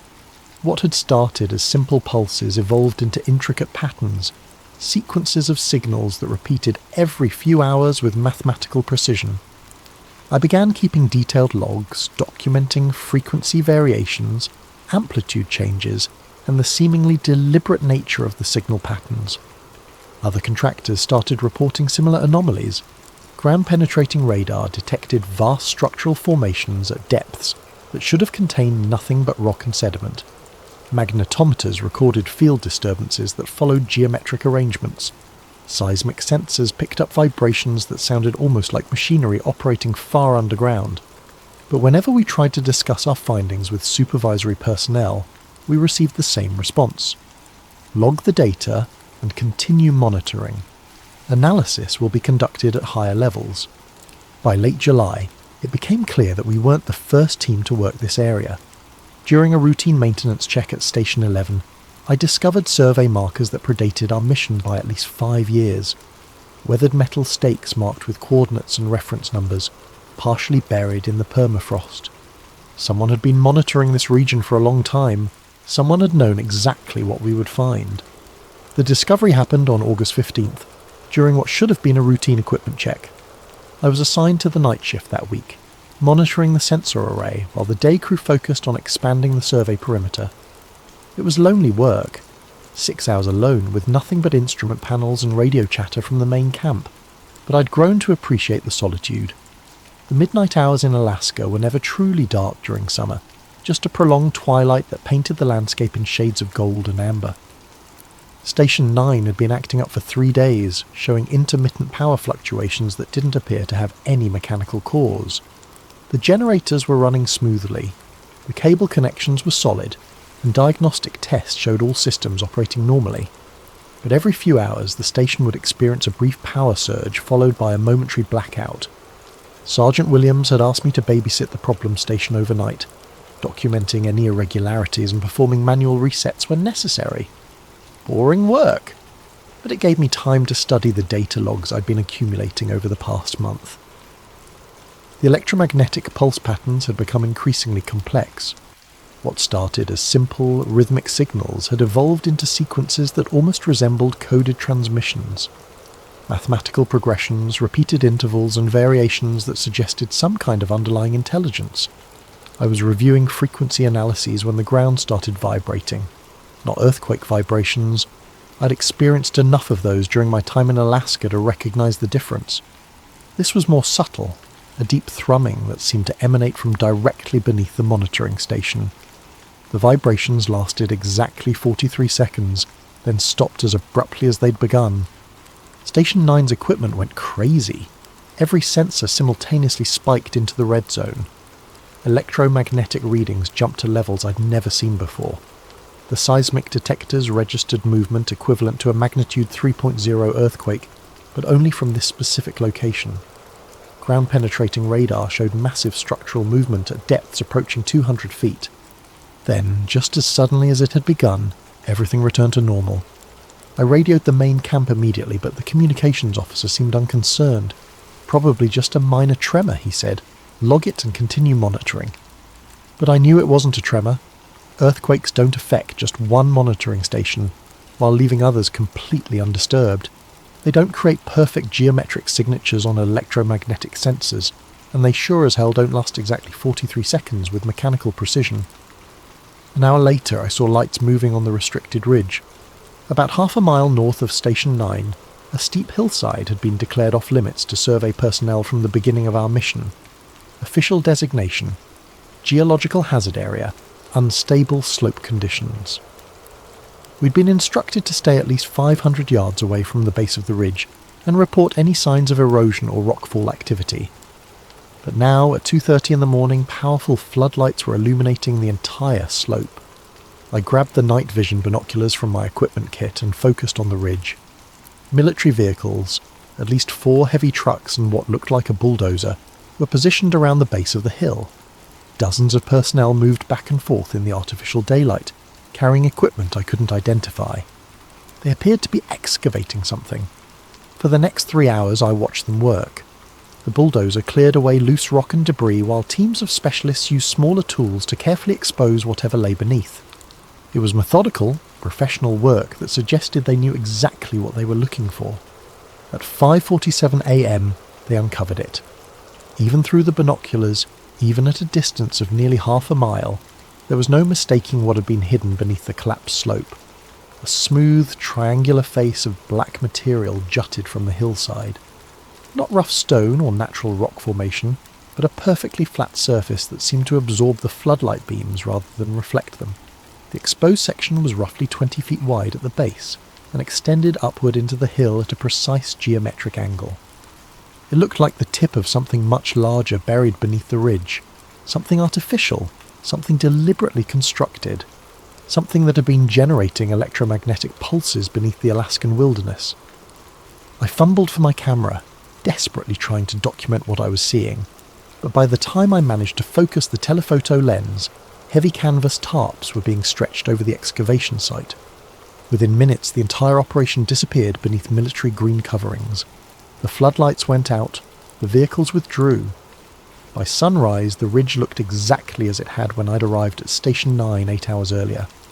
Except now I knew what was hidden underneath. When Sergeant Williams arrived for the morning shift change, I tried to explain what I'd witnessed. He listened patiently while I described the excavation, the exposed black surface, and the obvious artificial nature of whatever lay buried in the ridge. "Interesting," he said when I finished my report. "But you were supposed to be monitoring Station 9, not conducting unauthorized surveillance of restricted areas. The lights were impossible to miss, and if there's some kind of structure buried out there, it might explain the electromagnetic anomalies we've been detecting." Williams made notes in his field logbook, just as he had when I'd first reported the unusual readings weeks earlier, but his expression suggested he was recording my observations rather than investigating them. "I'll pass your report up the chain of command," he assured me. "Meanwhile, I need you to focus on your assigned duties. The equipment monitoring is critical to our mission success." "But what about the excavation? Shouldn't we be coordinating with whoever was working on the ridge?" "That's above your clearance level." His tone carried the same warning I'd heard from Janet Morrison months earlier at the television station. Sometimes the best thing a contractor can do is trust that the people in charge understand the bigger picture. I spent the rest of that morning reviewing my camera footage and detailed notes from the night shift. Everything I'd witnessed was carefully documented. Timestamps, coordinates, descriptions of equipment and personnel, detailed observations of the exposed black surface. Physical evidence that something extraordinary was buried beneath the Alaska wilderness. When I returned to Station 9 that evening, the restricted ridge had been completely transformed. Fresh dirt covered the excavation site. New warning signs marked the perimeter of the off-limits zone, and a guard post had been established at the base of the hill, manned by 2 soldiers who remained visible throughout the night. Lieutenant Torres, who supervised the evening security rotation, stopped by my monitoring station around midnight. "Any problems with the equipment tonight?" he asked. "Everything's running smoothly." "Good. By the way, yesterday's excavation work on the ridge was just routine geological sampling. Foundation testing for a possible communications relay tower. Nothing that would affect your monitoring duties." He waited for me to acknowledge his explanation. "Understood," I said, "but I didn't understand. Communications relay towers don't require exposing smooth black surfaces that absorb light. Geological sampling doesn't involve covering excavation sites with military tarps and posting armed guards. And foundation testing sure as hell doesn't explain electromagnetic pulse patterns that had been detected for months before any excavation began."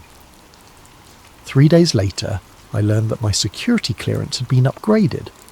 Additional background checks, expanded access to classified materials, and a significant increase in my daily pay rate.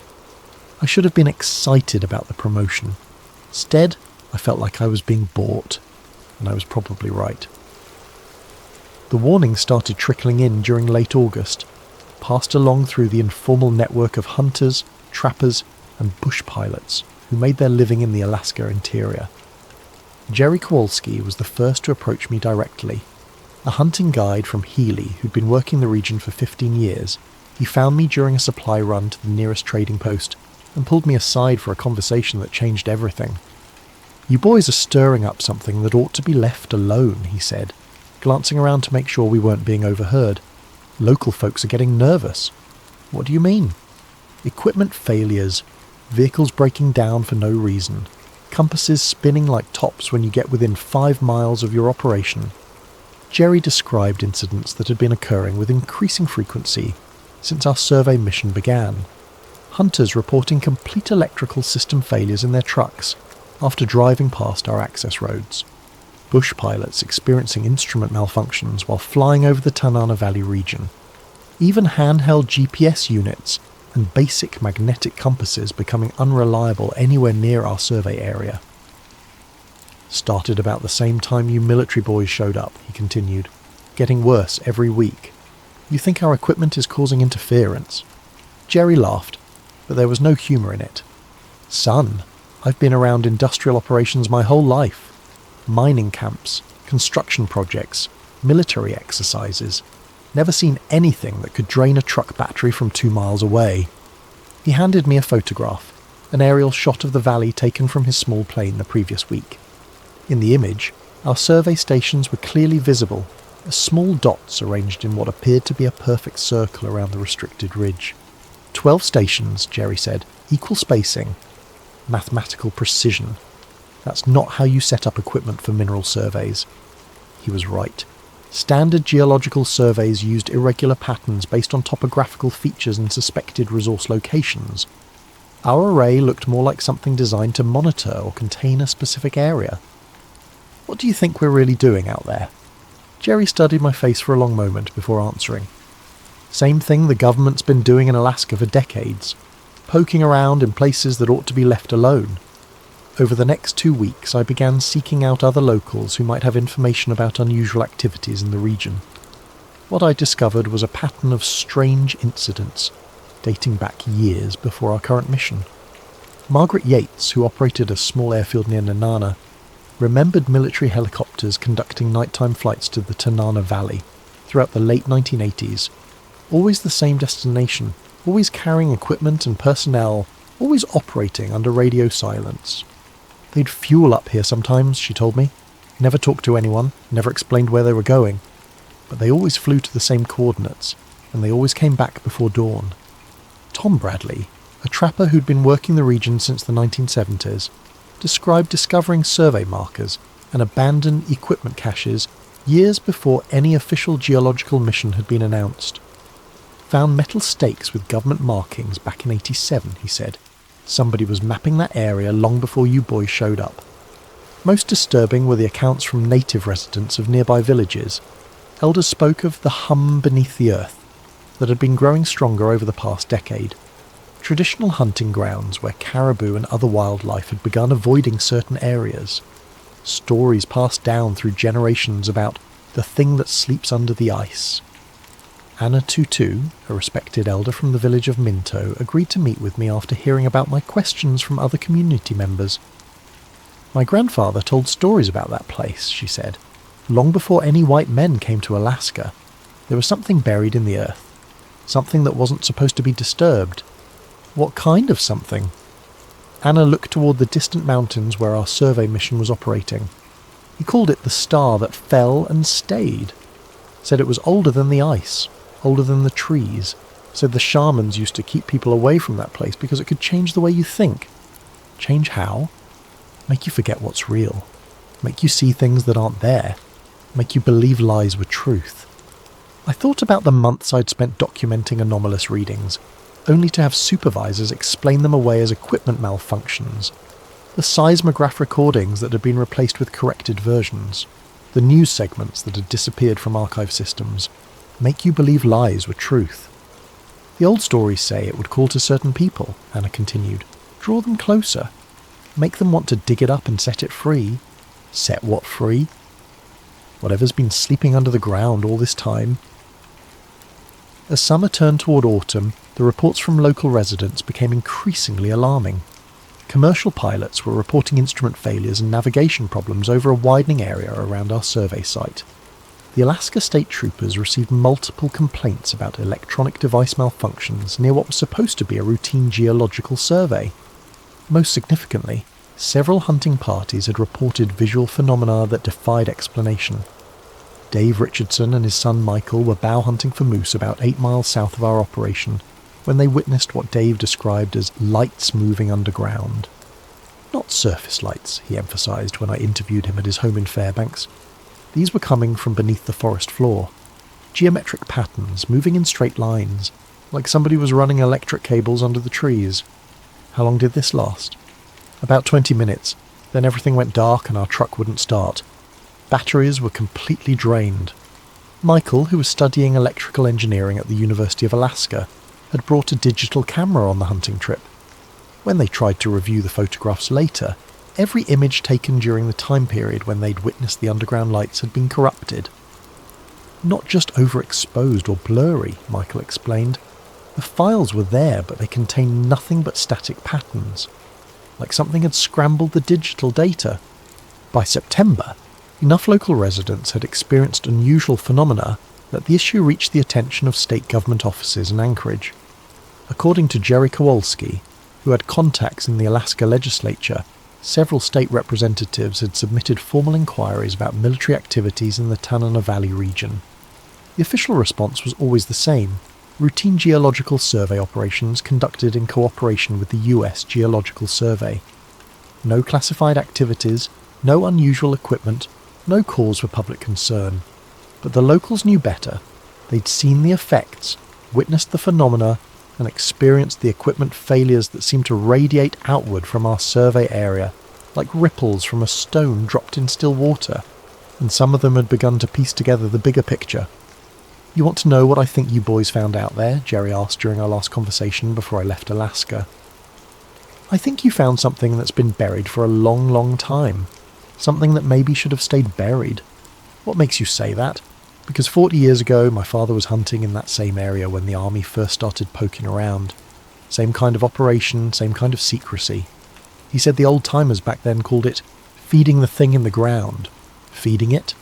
Power. Attention. People digging around and trying to wake it up. Jerry looked toward the mountains where our survey mission continued its work. Problem is, some things are buried for a good reason. And once you start digging them up, you can't always put them back. As I prepared to leave Alaska and return to civilian life, I couldn't shake the feeling that Jerry's warning was more prophetic than I'd realised. We hadn't just discovered something extraordinary buried beneath the wilderness. We'd awakened it. The first sign that my civilian life wouldn't be returning to normal came 3 days after I arrived back in Anchorage. I'd returned to my old job at KTUU Channel 2, accepting a significant pay cut and the same limited access that had been imposed before my National Guard assignment. Janet Morrison acted as if nothing unusual had happened, welcoming me back with professional courtesy and a stack of routine technical duties. But I wasn't the same person who'd left Alaska 4 months earlier. I'd seen too much, documented too many anomalies, and accumulated too much evidence to simply resume my old life pretending that nothing extraordinary was happening beneath the Alaskan wilderness. My plan was simple.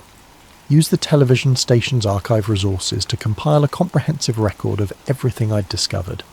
Seismograph recordings, electromagnetic readings, photographic evidence, and testimonies from local residents.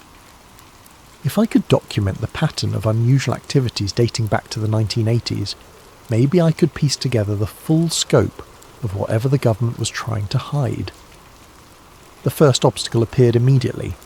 Station 9's data logs, the detailed records I'd maintained throughout the summer survey mission, were classified as government property and had been confiscated before I left the base camp. Standard procedure, according to Lieutenant Colonel Hayes, who supervised our mission debriefing. All documentation related to the geological survey falls under federal security protocols, he explained. Contractor personnel are not authorised to retain copies of operational data. I'd expected this, which is why I'd hidden duplicate copies of my most important observations. Nothing official or comprehensive, just personal notes and sketches that I'd kept in my civilian gear rather than military-issued equipment. But when I unpacked my belongings at my apartment in Anchorage, those materials were missing too. The box containing my handwritten logs, electromagnetic frequency charts, and detailed sketches of the black surface I'd observed on the ridge had been replaced with standard National Guard paperwork. Personnel evaluation forms, equipment checkout lists, and administrative materials that any contractor would be expected to possess. No evidence that I'd witnessed anything unusual during my 4 months in the wilderness. I filed a formal complaint with the National Guard Administrative Office, claiming that my personal property had been accidentally switched with someone else's materials. The response came back within 48 hours, no record of any missing civilian property, and no other contractor personnel reporting similar issues. According to their files, I'd never maintained any personal documentation beyond standard administrative paperwork. My second attempt to reconstruct the evidence focused on the television station's archive system. KTUU had been monitoring seismograph feeds from across Alaska for over a decade, and I was certain that other unusual readings had been recorded during the months preceding my National Guard assignment. But when I accessed the seismograph archives, I discovered that the files for July through September 1992 had been updated with a notation I'd never seen before. Reprocessed per USNO guidance. Original data archived off-site. The corrected files contained exactly what I expected to find. Standard seismic readings with no unusual patterns, no geometric signatures, and no evidence of electromagnetic anomalies. Clean, normal data that showed nothing more interesting than routine earthquake activity and background geological noise. The original recordings I'd discovered back in May, the ones showing rhythmic pulses and mathematical sequences, had been completely replaced. "What's USNO?" I asked Janet Morrison during our weekly staff meeting. "United States Naval Observatory," she replied without looking up from her scheduling notes.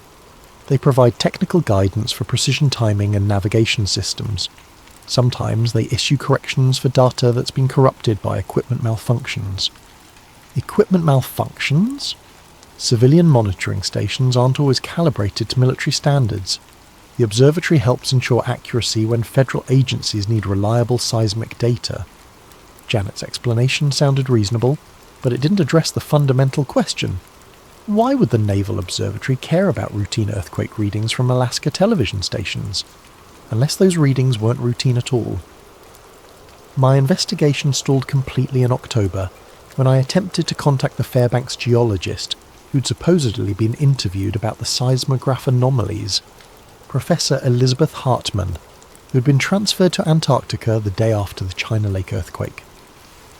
According to the University of Alaska, Professor Hartman had never been employed by their geology department. No record of her teaching any classes, conducting research, or holding any position at the university. No academic publications, no research grants, no professional affiliations with any Alaska-based scientific institutions. Elizabeth Hartman had never existed. But someone had been interviewed by the Fairbanks television station about unusual seismic readings. Someone with sufficient credentials to be presented as a local geology expert. Someone whose segment had been scheduled for broadcast before mysteriously disappearing from the archive system. I spent weeks trying to identify who might have been interviewed, contacting geology departments throughout Alaska, and searching academic databases for researchers who might have been working in the region during 1992. Nothing. No geologist, no interview, no evidence that any news segment about seismic anomalies had ever been produced. Yet I distinctly remembered Tim Richardson mentioning the Fairbanks package and Marcus Webb searching for the missing footage. Either multiple people at the television station shared the same false memory, or we'd all witnessed evidence that had been systematically erased. The final piece of proof that my experiences were being actively suppressed came in November, when I received an official notice from the Alaska Army National Guard. All personnel who had participated in the summer 1992 geological survey were required to attend a mandatory debriefing session at Elmendorf Air Force Base. Attendance was not optional, and failure to appear would result in legal action under the terms of our contractor agreements. 26 of the original 27 civilian contractors attended the session. The missing person, a magnetometer specialist named Carl Henderson, had been killed in a car accident 2 weeks after returning to civilian life. Lieutenant Colonel Hayes conducted the debriefing personally, explaining that some of our survey data had been misinterpreted by personnel without appropriate technical training. Electromagnetic readings that appeared anomalous were actually the result of solar storm activity and atmospheric interference. Ground-penetrating radar signatures that seemed artificial were caused by natural mineral deposits and geological formations. Everything we'd witnessed had a perfectly reasonable scientific explanation. Some of you may have observed excavation activities near restricted areas, Hayes continued. This was routine slope stabilization work to prevent erosion that could damage our monitoring equipment. He made eye contact with me specifically when he said this.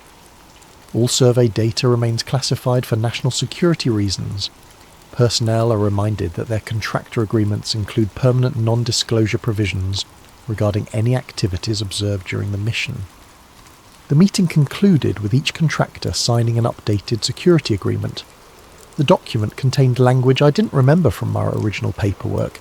Specific clauses prohibiting public discussion of survey activities, with civil and criminal penalties for violations. When I raised questions about the revised terms, Hayes assured me that this was standard procedure for all government geological surveys. Nothing personal, he said, echoing Janet Morrison's words from months earlier, just changing security requirements. But as I signed the papers, I noticed that my original contractor file had been modified. According to the updated records, I'd been assigned to routine equipment maintenance duties throughout the mission.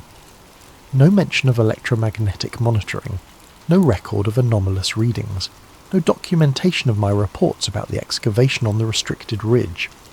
My summer in the Alaska wilderness had been reduced to 4 months of mundane technical work with no unusual incidents, as if nothing extraordinary had ever happened at all.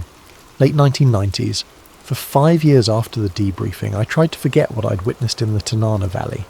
I focused on my work at the television station, avoided discussions about unusual seismic activity, and convinced myself that Lieutenant Colonel Hayes had been right about misinterpreted data and natural explanations. But the whispers never stopped completely. They came through in formal networks, conversations overheard in bars, rumours passed along by military personnel on leave, cryptic references and technical journals that hinted at classified research projects in remote locations. In 1997, I moved to Fairbanks and took a position with a private communications company that serviced rural Alaska. The work involved maintaining radio relay stations and satellite communication equipment throughout the interior, which gave me opportunities to travel through the same regions where I'd worked during my National Guard assignment. The Tanana Valley looked different now. New access roads, expanded helicopter landing areas, and permanent structures that hadn't existed during our 1992 survey mission. According to local residents, military activity in the region had increased significantly over the past few years.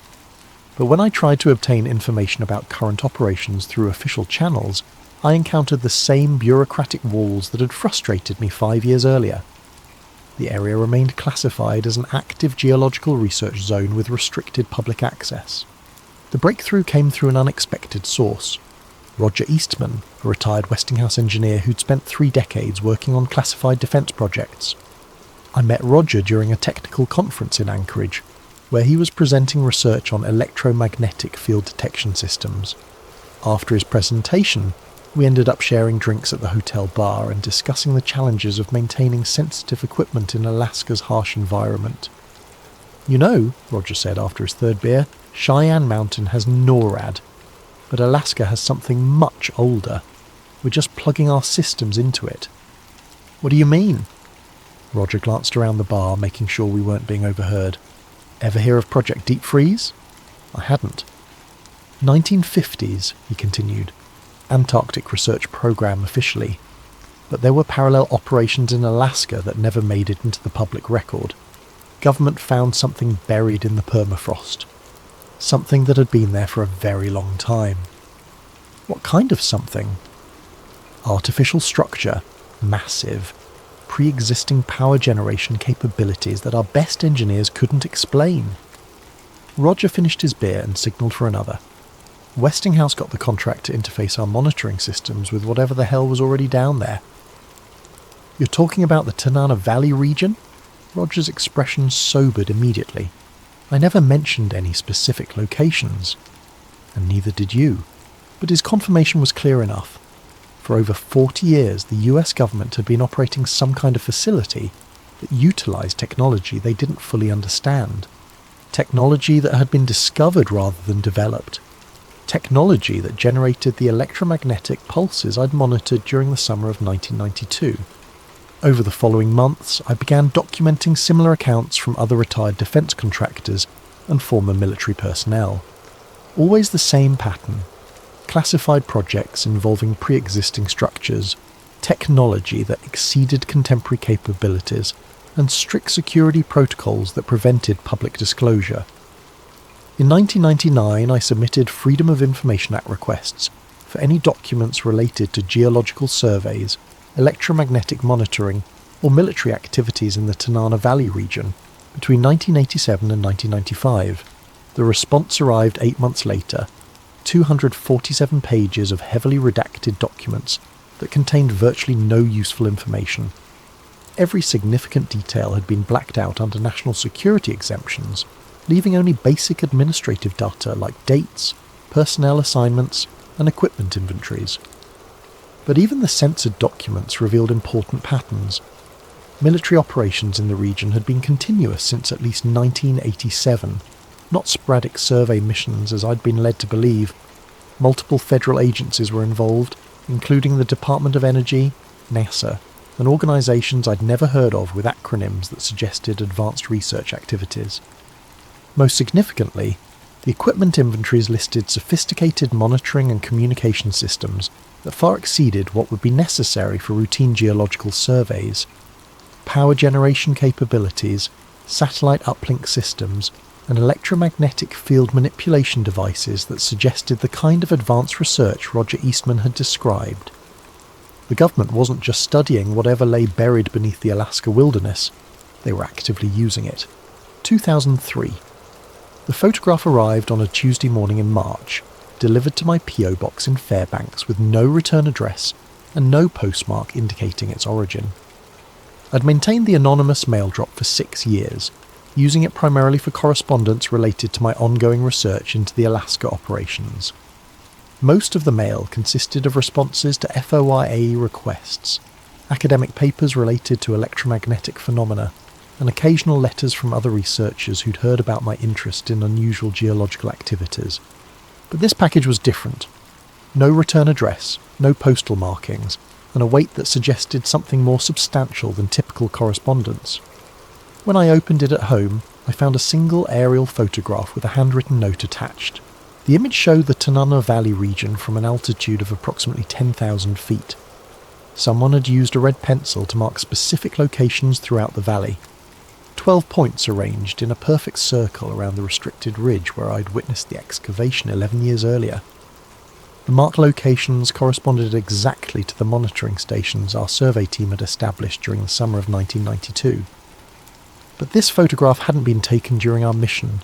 The image clearly showed permanent structures, access roads, and facilities that hadn't existed when I was working in the region. According to the date stamp in the corner, the photograph had been taken less than 6 months earlier. The handwritten note was brief. Energy is not created, it is channeled. Keep quiet. No signature, no identification of the sender, no explanation of how they'd obtained my mailing address or why they'd chosen to share this information with me. But the message was clear enough. Someone with access to recent surveillance data wanted me to understand that the operations I'd witnessed were part of a much larger and ongoing project. I studied the photograph for hours, using magnifying equipment to examine every detail. The permanent structures included what appeared to be a substantial underground facility, with only ventilation systems and communication equipment visible at the surface level.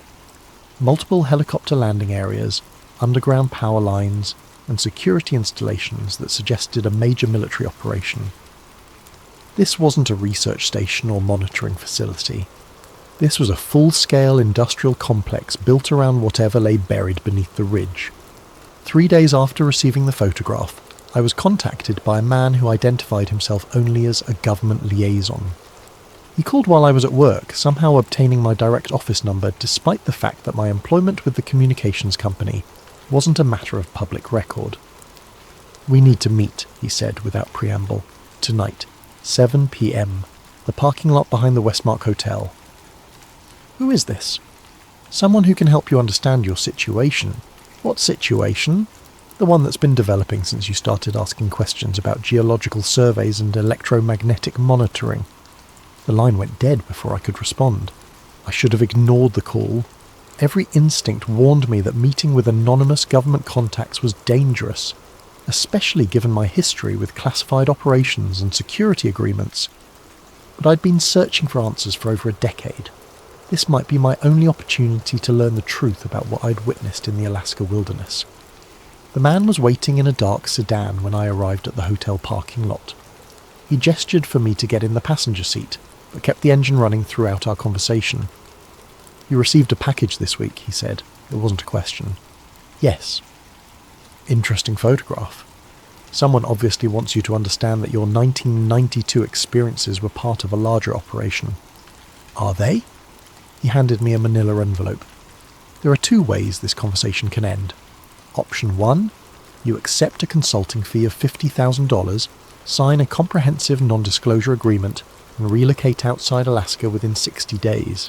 And Option 2 involves a much more complicated legal situation that wouldn't be pleasant for anyone involved." I opened the envelope. It contained a cashier's check made out to my name, along with a stack of legal documents that appeared to be updated security agreements with significantly more restrictive terms than anything I'd signed previously. What exactly am I agreeing not to discuss? Geological phenomena that could be misinterpreted by the public, national security activities that require operational security, research projects that might be misunderstood without appropriate scientific context. Research into what? The man studied my face in the dim light from the dashboard. How much do you really want to know? Because once you cross that line, there's no going back to your normal life. I thought about the past 11 years, the missing data, the revised records, the systematic erasure of everything I'd witnessed during my National Guard assignment, the electromagnetic pulses that defied explanation, the black surface that absorbed light, and the whispered warnings from local residents about things that should be left buried. I want to know the truth. He reached into his jacket and handed me a second set of documents.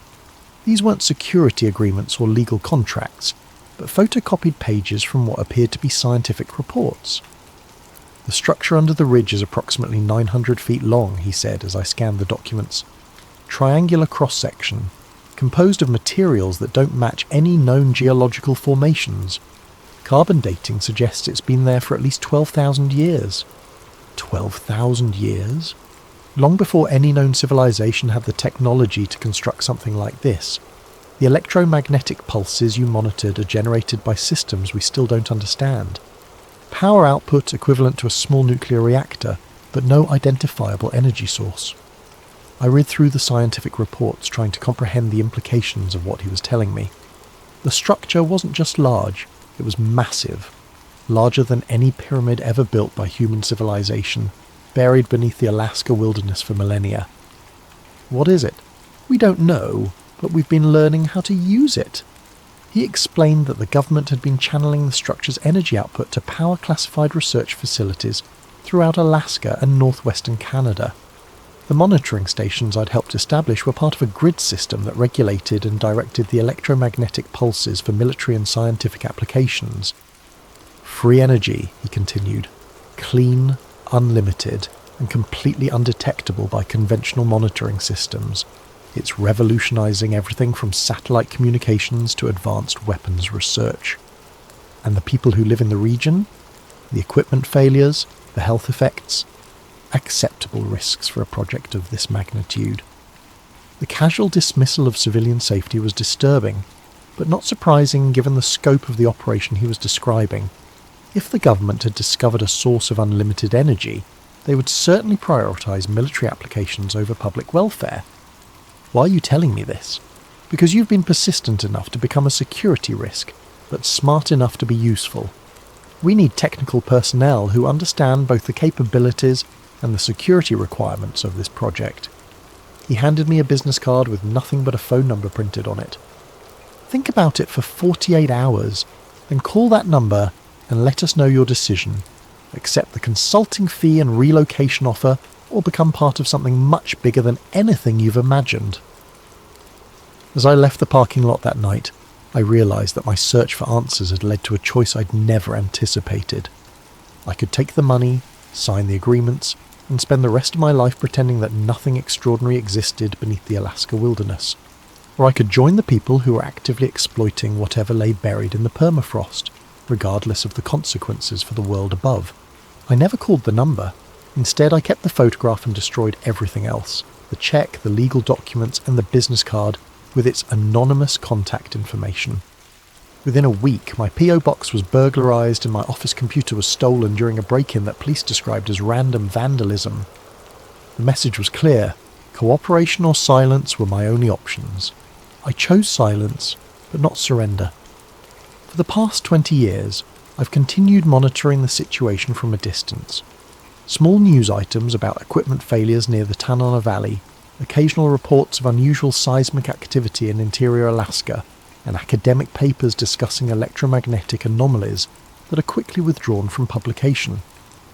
The signs are always the same.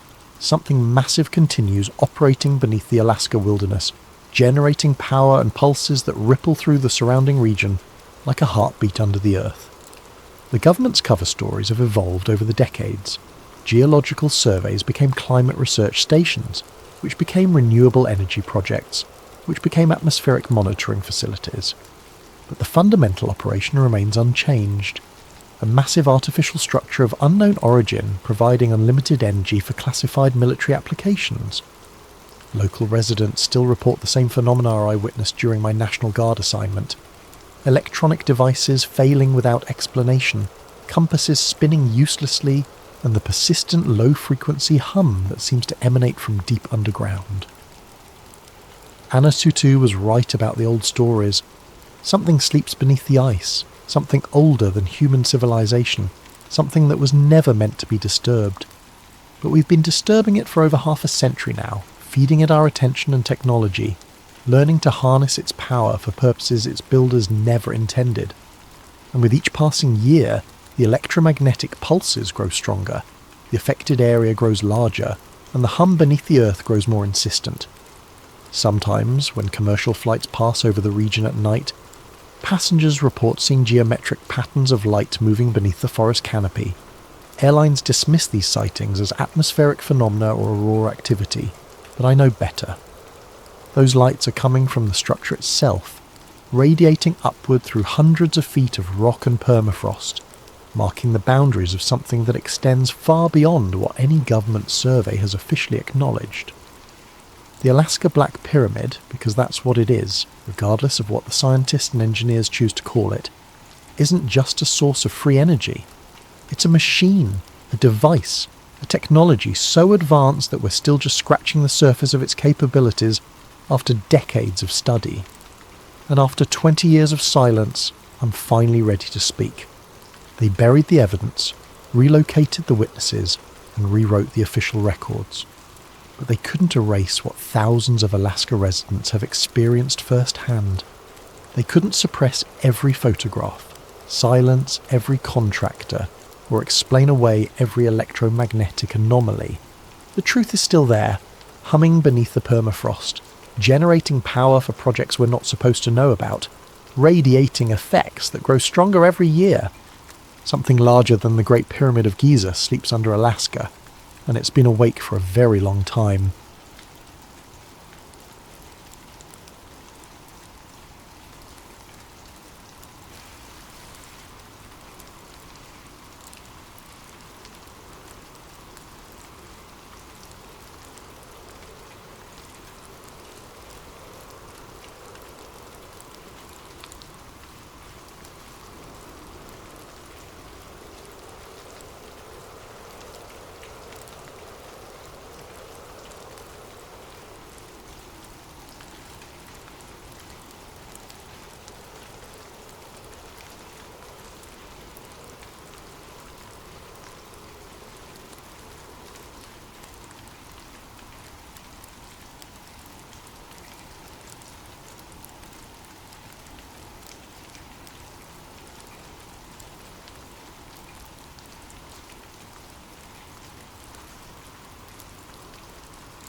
Welcome to Sleep Theories, where we explore the stories that keep you awake at night. Before we dive into today's tale, I want to thank Galetti Productions for suggesting this chilling narrative. If you have ideas for future stories, please leave them in the comments below. And if you enjoy these dark tales, don't forget to like and subscribe to Sleep Theories for more content that will make you question everything you think you know about our world. What you're about to hear is a first-person account that surfaced on various encrypted forums before mysteriously disappearing. The narrator's identity remains unknown. Some claim it's fiction, others believe it's a warning. You'll have to decide for yourself. My name doesn't matter anymore. What matters is what I found, and what it cost me to share it with the world. 6 months ago, I was just another face in the cubicle farm, a mid-level data analyst working for Meridian Consulting, a contractor that specialised in processing documentation for various United Nations partner agencies. It was boring work, the kind that pays the bills but doesn't exactly inspire water-cooler conversations. My job was simple. Take massive folders of open-source documents related to sustainable development goals and organise them into digestible reports for policymakers. Climate data, poverty statistics, education metrics, all the dry stuff that makes the world go round, theoretically. I'd been doing it for 3 years, long enough to recognise the patterns, long enough to know when something didn't belong. It was a Tuesday morning in March when everything changed. I was working through my usual queue of files when a new folder appeared in my secure inbox. SDG Compliance. Phase 3, Internal Use Only. The timestamp showed it had been uploaded at 3:47 a.m, which struck me as odd. Most of our documentation came through during business hours, properly labelled and categorised. I should have flagged it immediately. Protocol dictated that any file marked internal use only should be forwarded to my supervisor without opening. But curiosity killed more than just cats, and I'd always been too curious for my own good. The folder contained 47 documents, most of them PDFs with official UN letterheads. At first glance they looked legitimate: charts, graphs, policy recommendations. But as I scrolled through the first document, something felt wrong. The language was different from the usual bureaucratic speak I was used to processing. Instead of vague references to sustainable urban development, I found detailed maps showing what were labelled as population consolidation zones. Major cities were divided into coloured sections. Green zones marked compliant residential areas, yellow zones labelled transition monitoring required, and red zones ominously tagged relocation priority. My hands trembled as I opened the second document. It was a spreadsheet titled Behavioural Compliance Credits, Phase 3 Implementation. Each row represented a different category of human activity: private vehicle ownership, meat consumption, energy usage, travel frequency. Next to each category were point values, negative numbers that would be deducted from something called a citizenship score. The third document made my stomach drop. It was a timeline, meticulously planned and colour-coded, with one phrase repeated at the top of every page: Target year 2030. The timeline started in 2025 with Phase 1 Infrastructure Digitisation.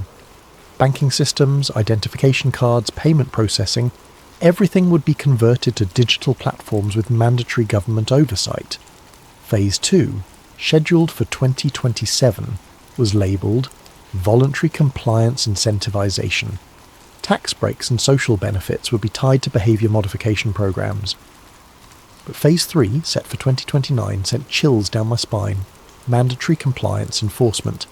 Citizens who failed to meet behavioural standards would lose access to housing subsidies, food distribution networks, and healthcare services.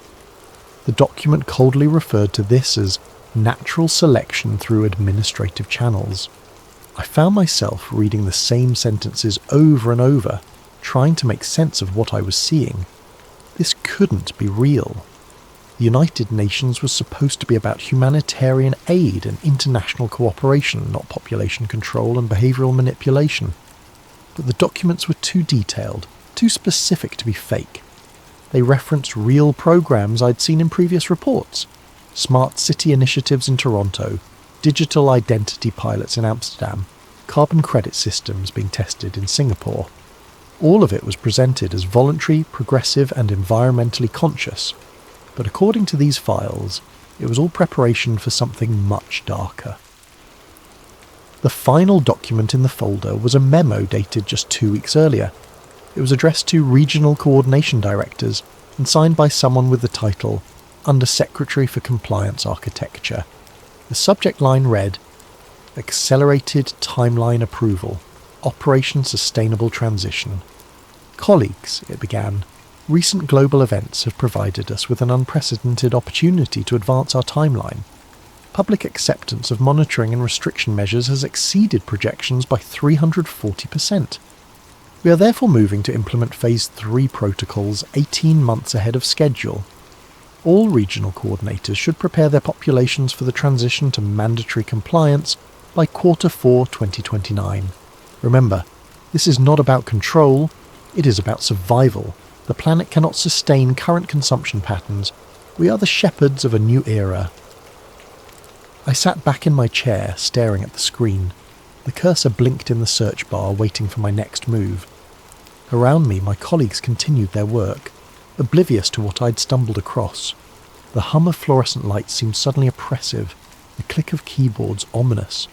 I glanced at the clock. 11:23 a.m.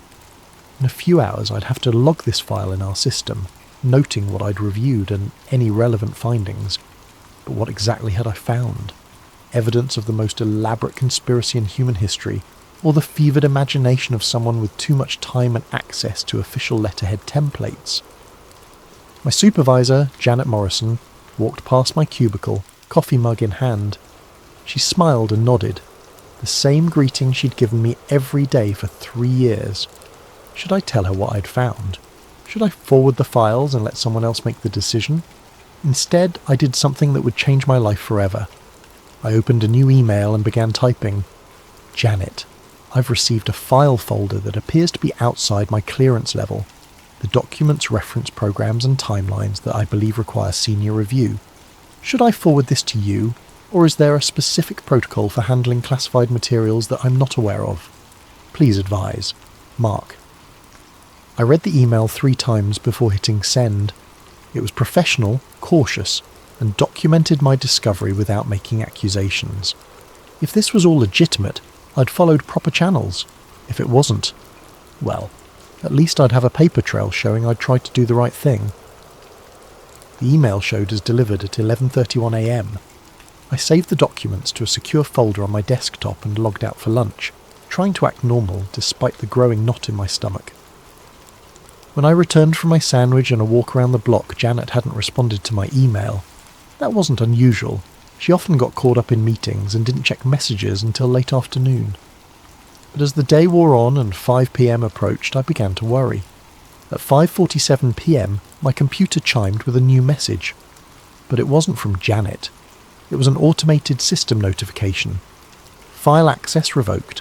Classification updated to restricted. Contact administrator for additional information. When I tried to open the folder containing the documents, I got an error message. Access denied. Insufficient privileges. I sat there for a long moment staring at the screen. Then I packed up my things, said goodnight to the security guard, and drove home with one thought echoing in my head. What the hell had I just gotten myself into? That night, I barely slept. Every car that drove past my apartment seemed to slow down. Every creak of the building settling made me jump. I kept telling myself I was being paranoid, that I'd simply stumbled across some routine planning documents that were above my pay grade. But deep down, I knew I'd seen something I wasn't supposed to see, and someone somewhere now knew that I'd seen it. I arrived at work the next morning 15 minutes early, hoping to catch Janet before the day got busy. Her office was dark, which wasn't unusual. She typically arrived around 9 a.m, preferring to avoid rush hour traffic. I settled into my cubicle and tried to focus on routine tasks while waiting for her response to my email. At 9:30, Janet still hadn't arrived. Her assistant, Maria, seemed unconcerned when I asked about her whereabouts. She had an early meeting downtown, Maria said, without looking up from her computer. Something about a new contract. She'll probably be in after lunch. But Janet never showed up that day, or the next. By Thursday, Maria was fielding calls from confused clients and increasingly worried family members. Family emergency, she kept saying, but her voice lacked conviction. She'll be back early next week. That's when I noticed my computer had been acting strangely. Programs were loading slower than usual, and several files I'd been working on had vanished from my desktop. When I tried to access my email archives, I discovered that my entire inbox from the previous week had been deleted, including my message to Janet. The IT department claimed it was a routine system update that had caused some data loss, but they couldn't explain why only certain files were affected, or why the deletions seemed to target specific date ranges. These things happen, the technician said with a shrug. That's why we tell everyone to back up important files. But I hadn't lost everything. Hidden in a rarely used folder buried deep in my directory structure, I found fragments of the documents I'd viewed. Not the complete files, but screenshots I'd taken without realizing it when my screen capture software had malfunctioned the day I first opened the folder. The images were partial and pixelated, but they showed enough to confirm that I hadn't imagined it all. Population consolidation zones, behavioural compliance credits, the 2030 target date. I was studying these fragments when my cubicle neighbour, Tom Rivera, leaned over the partition that separated our workstations. Tom was a junior analyst who'd started 6 months after me. We'd shared coffee breaks and complained about deadline pressures, but we weren't particularly close. "Hey," he whispered, glancing around nervously. "Can I ask you something weird?" I minimised my screen and nodded. "Did you happen to see anything strange in your files last week?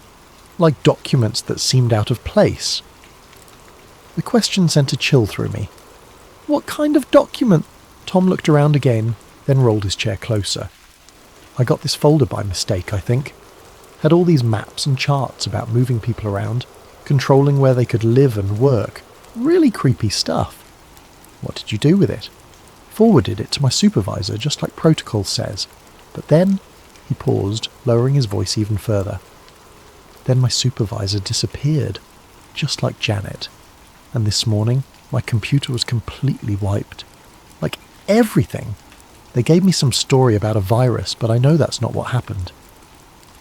We stared at each other for a moment, both understanding that we'd stumbled into something much larger than either of us had realised. "Listen," Tom continued, "I printed out a few pages before I forwarded the files. You know, just in case my supervisor had questions about the content. I still have them at home. Tom, if what we saw is real, then we're probably in serious trouble just for talking about it." He glanced at the empty supervisor offices. "Look, I'm getting scared. First the files, then the disappearances, now the data wipes. Someone really doesn't want us to know what we saw. I made a decision that would haunt me for months. Meet me for coffee after work. The place on 5th Street, across from the library. We need to figure out what's going on." The rest of the day crawled by. I couldn't concentrate on my assigned tasks, constantly checking over my shoulder and jumping every time someone walked past my cubicle. At lunch, I took a walk to the local print shop and made copies of the screenshot fragments I'd found, storing the originals in a safety deposit box I'd opened on impulse. When 5 p.m. finally arrived, I packed up quickly and headed for the coffee shop. Tom was already there, sitting in a corner booth with his back to the wall. He looked like he hadn't slept much. "This is crazy," he said as I sat down. "I keep thinking we should just drop it, pretend we never saw anything. But we did see it. The people are disappearing." Tom nodded grimly and slid a manila folder across the table. "I printed these Tuesday night before everything went to hell." The folder contained 8 pages of documents similar to what I'd seen. Maps of major cities divided into coloured zones, a budget allocation chart for something called Voluntary Relocation Assistance Programs. Most disturbing was a page titled Resistance Mitigation Strategies that outlined plans for dealing with what it called non-compliant population segments. "Look at the dates," Tom said, pointing to timestamps in the corner of each page. "These were created last month, but they reference events scheduled for next year. It's like they're planning everything in advance." "Planning what exactly?" Tom pulled out his phone and opened a news app. "I've been researching all day. Look at this." He showed me article after article about new government initiatives, mandatory digital health passes, carbon credit systems tied to personal banking accounts, smart city infrastructure projects that included extensive surveillance networks.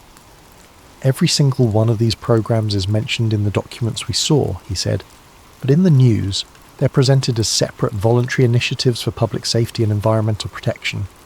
Nobody's talking about how they all connect." I thought about the timeline I'd seen, the careful progression from voluntary compliance to mandatory enforcement. What if they're not separate initiatives? What if it's all part of a larger plan? Tom's phone buzzed. He glanced at the screen and went pale. "What is it?" "Text from an unknown number." He showed me the message. "Stop digging or join your supervisors." We sat in stunned silence for a moment. Then Tom stood up abruptly. "I'm done. This is too dangerous." "Tom, wait. No, I should never have gotten involved." "I'm going home, and tomorrow I'm requesting a transfer to a different department.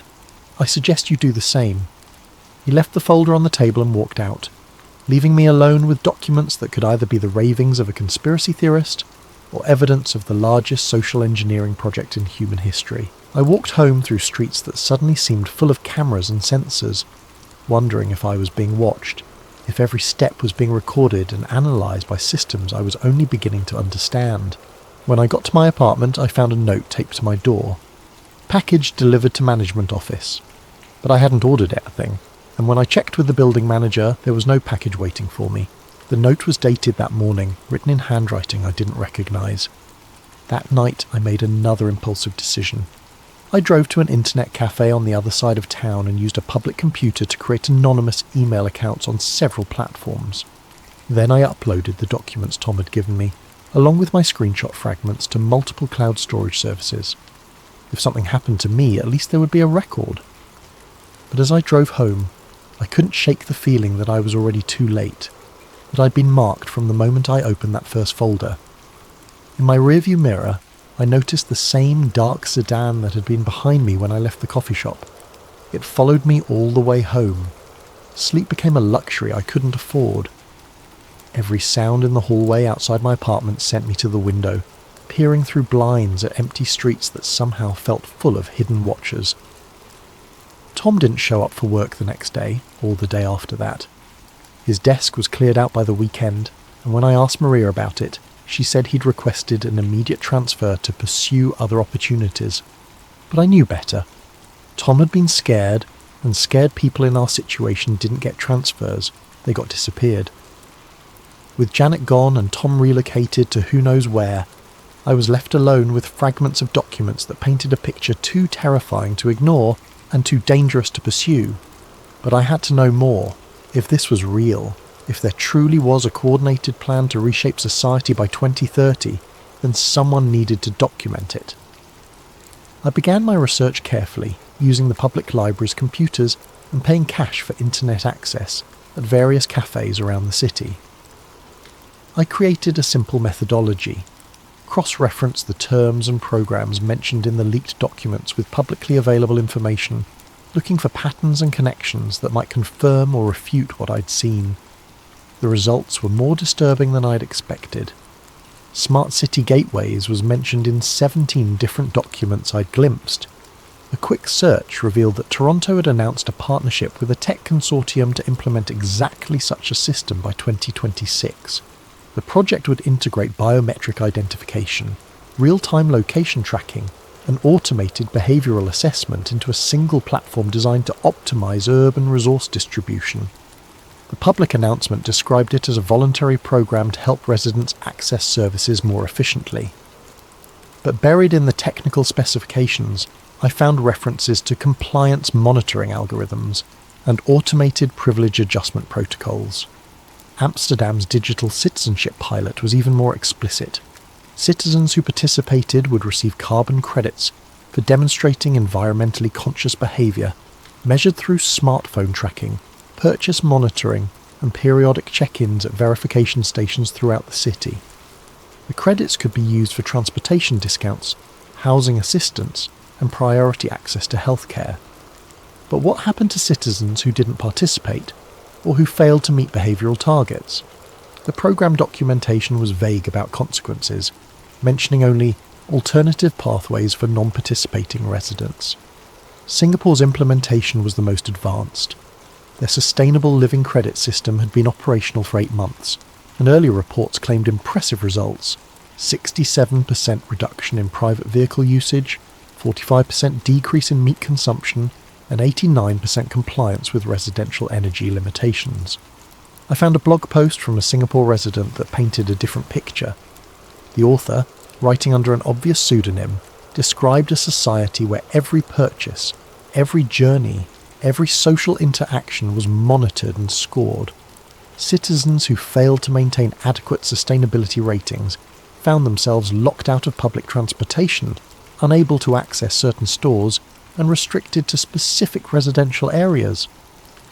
It started as incentives, the blogger wrote: green points for taking the bus, bonus credits for eating plant-based meals, rewards for staying in your assigned district. But the incentives became requirements so gradually that most people didn't notice the transition.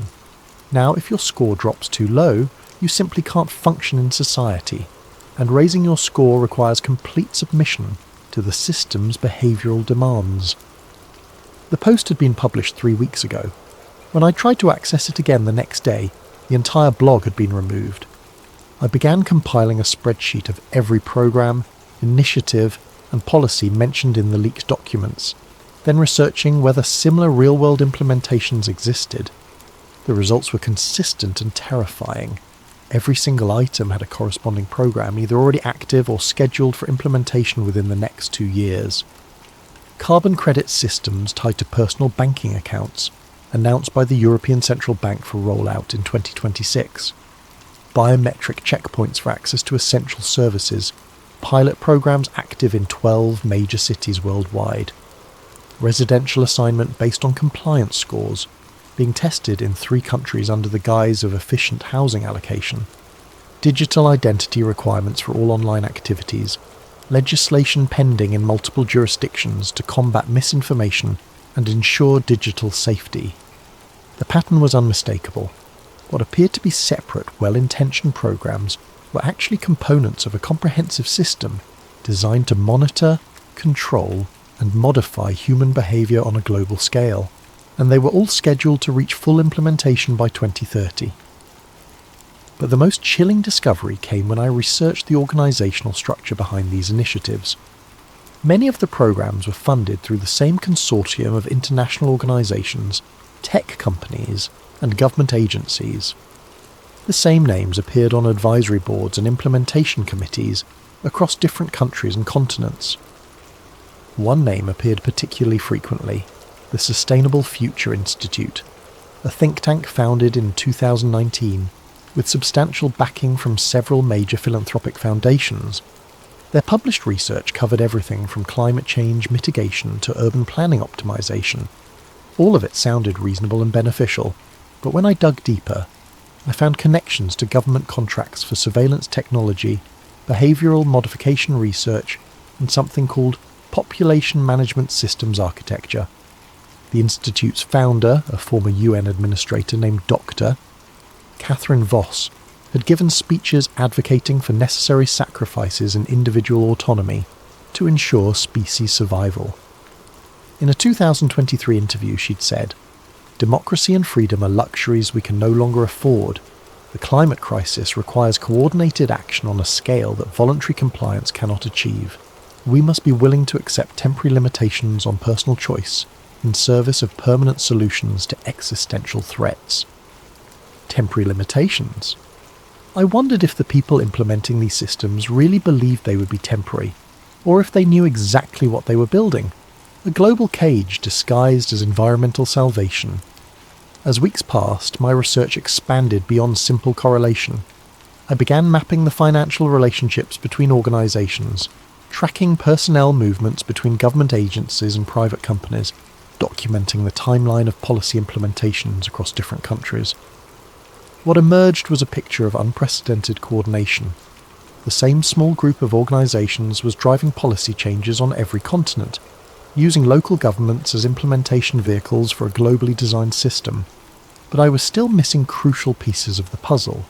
The documents Tom and I had seen referenced enforcement mechanisms that went beyond social credit scores and access restrictions. They mentioned relocation programs, resource rationing, and something ominously called population optimization protocols. I needed more information, but I was running out of safe ways to obtain it. My library research had attracted attention. I'd noticed the same security guard watching me during several visits, and the librarian had started asking unusual questions about my research topics. It was during one of these library sessions that everything changed. I was printing articles about digital identity legislation when someone approached my table. A woman in her 50s, professionally dressed, with a kind of composed demeanour that suggested either corporate management or government service. "Excuse me," she said quietly, "but I couldn't help noticing your research interests. Would you be interested in information that might fill in some gaps?" Every instinct screamed at me to pack up and leave, but she held up a folder that looked remarkably similar to the ones Tom and I had found. "My name is Elena Rodriguez," she said, sitting down without invitation. "Until 6 months ago, I was a sustainability coordinator for the United Nations Development Programme, and I think we need to talk." Eleanor insisted we meet somewhere more private. She suggested a small cafe in the Arts District, the kind of place that played acoustic music loud enough to mask conversation, and served coffee in mismatched cups to customers who minded their own business. I arrived first, choosing a table in the back corner where we could see both the entrance and the emergency exit. Eleanor appeared exactly on time, carrying a worn leather briefcase and wearing the expression of someone who'd made a decision that couldn't be undone. "Before we begin," she said, settling into the chair across from me. "I need you to understand something. What I'm about to share will put both of us in danger. Once you know this information, there's no going back to ignorance, no pretending you never heard it." I nodded, though part of me wanted to walk away. The smart thing would have been to thank her politely and leave, to find a new job in a different field and spend the rest of my life pretending I'd never seen those documents. But I stayed. Eleanor opened her briefcase and removed a thick folder. "You've been researching the sustainability initiatives, the smart city programs, the digital identity requirements. You're trying to understand how they all connect." "How do you know what I've been researching?" "Because I helped design the connection points." She opened the folder and spread several documents across the table. "I spent 4 years working on what we called the Integrated Sustainability Platform. My job was to ensure that all the separate programs could interface with each other, share data, and coordinate responses." The documents she showed me were similar to what I'd seen before, but far more detailed. Organisational charts that mapped relationships between dozens of agencies and corporations, technical specifications for data sharing protocols, implementation timelines that showed how voluntary programs would transition to mandatory compliance. "The public face of Agenda 2030 is real," Elena continued. "The Sustainable Development Goals, the climate initiatives, the poverty reduction programs, all of that is genuine and necessary. But there's another layer, a coordinated system that uses these worthy goals as justification for unprecedented social control." She pointed to a document labelled Phase Architecture Overview. It showed 3 distinct implementation stages, exactly matching what I'd seen in the leaked files. Phase 1 focused on infrastructure development. Get people comfortable with digital systems. Establish the technical framework for monitoring and control. Most of this phase is already complete. Phase 2 was incentivization. Make compliance attractive through benefits and rewards while gradually increasing the social and economic costs of non-participation. We're in the middle of this phase now. Elena's voice dropped to a whisper. Phase 3 is enforcement. By 2030, the system becomes mandatory. Citizens who don't comply lose access to banking, healthcare, housing assistance and employment. It's designed to make non-compliance practically impossible. I studied the documents, trying to process the implications, but surely people would resist. There would be protests, political opposition. That's been planned for 2. Eleanor flipped to a section titled Public Acceptance Strategies.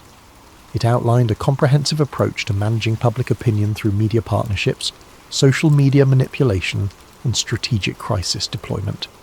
Every potential objection has been anticipated and countered, she said. Privacy concerns are dismissed as selfish in the face of climate emergency. Economic fears are addressed through promises of universal basic income tied to compliance. Religious or cultural objections are characterized as dangerous extremism. She showed me polling data that tracked public acceptance of various control measures over time. The numbers were sobering. Support for digital identity requirements had grown from 23% to 67% in just 2 years, driven by concerns about online security and misinformation. Acceptance of carbon credit systems had increased even more dramatically after several high-profile climate disasters. People want to do the right thing, Elena said. They want to help save the planet and protect their communities.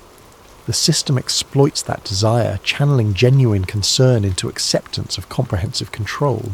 If this is all true, why did you leave? And why are you talking to me? Elena was quiet for a long moment, staring into her coffee cup. I left because I realised what we were really building. I told myself for years that we were creating tools to address genuine crises, that temporary restrictions on freedom were justified by the urgent need for coordinated action.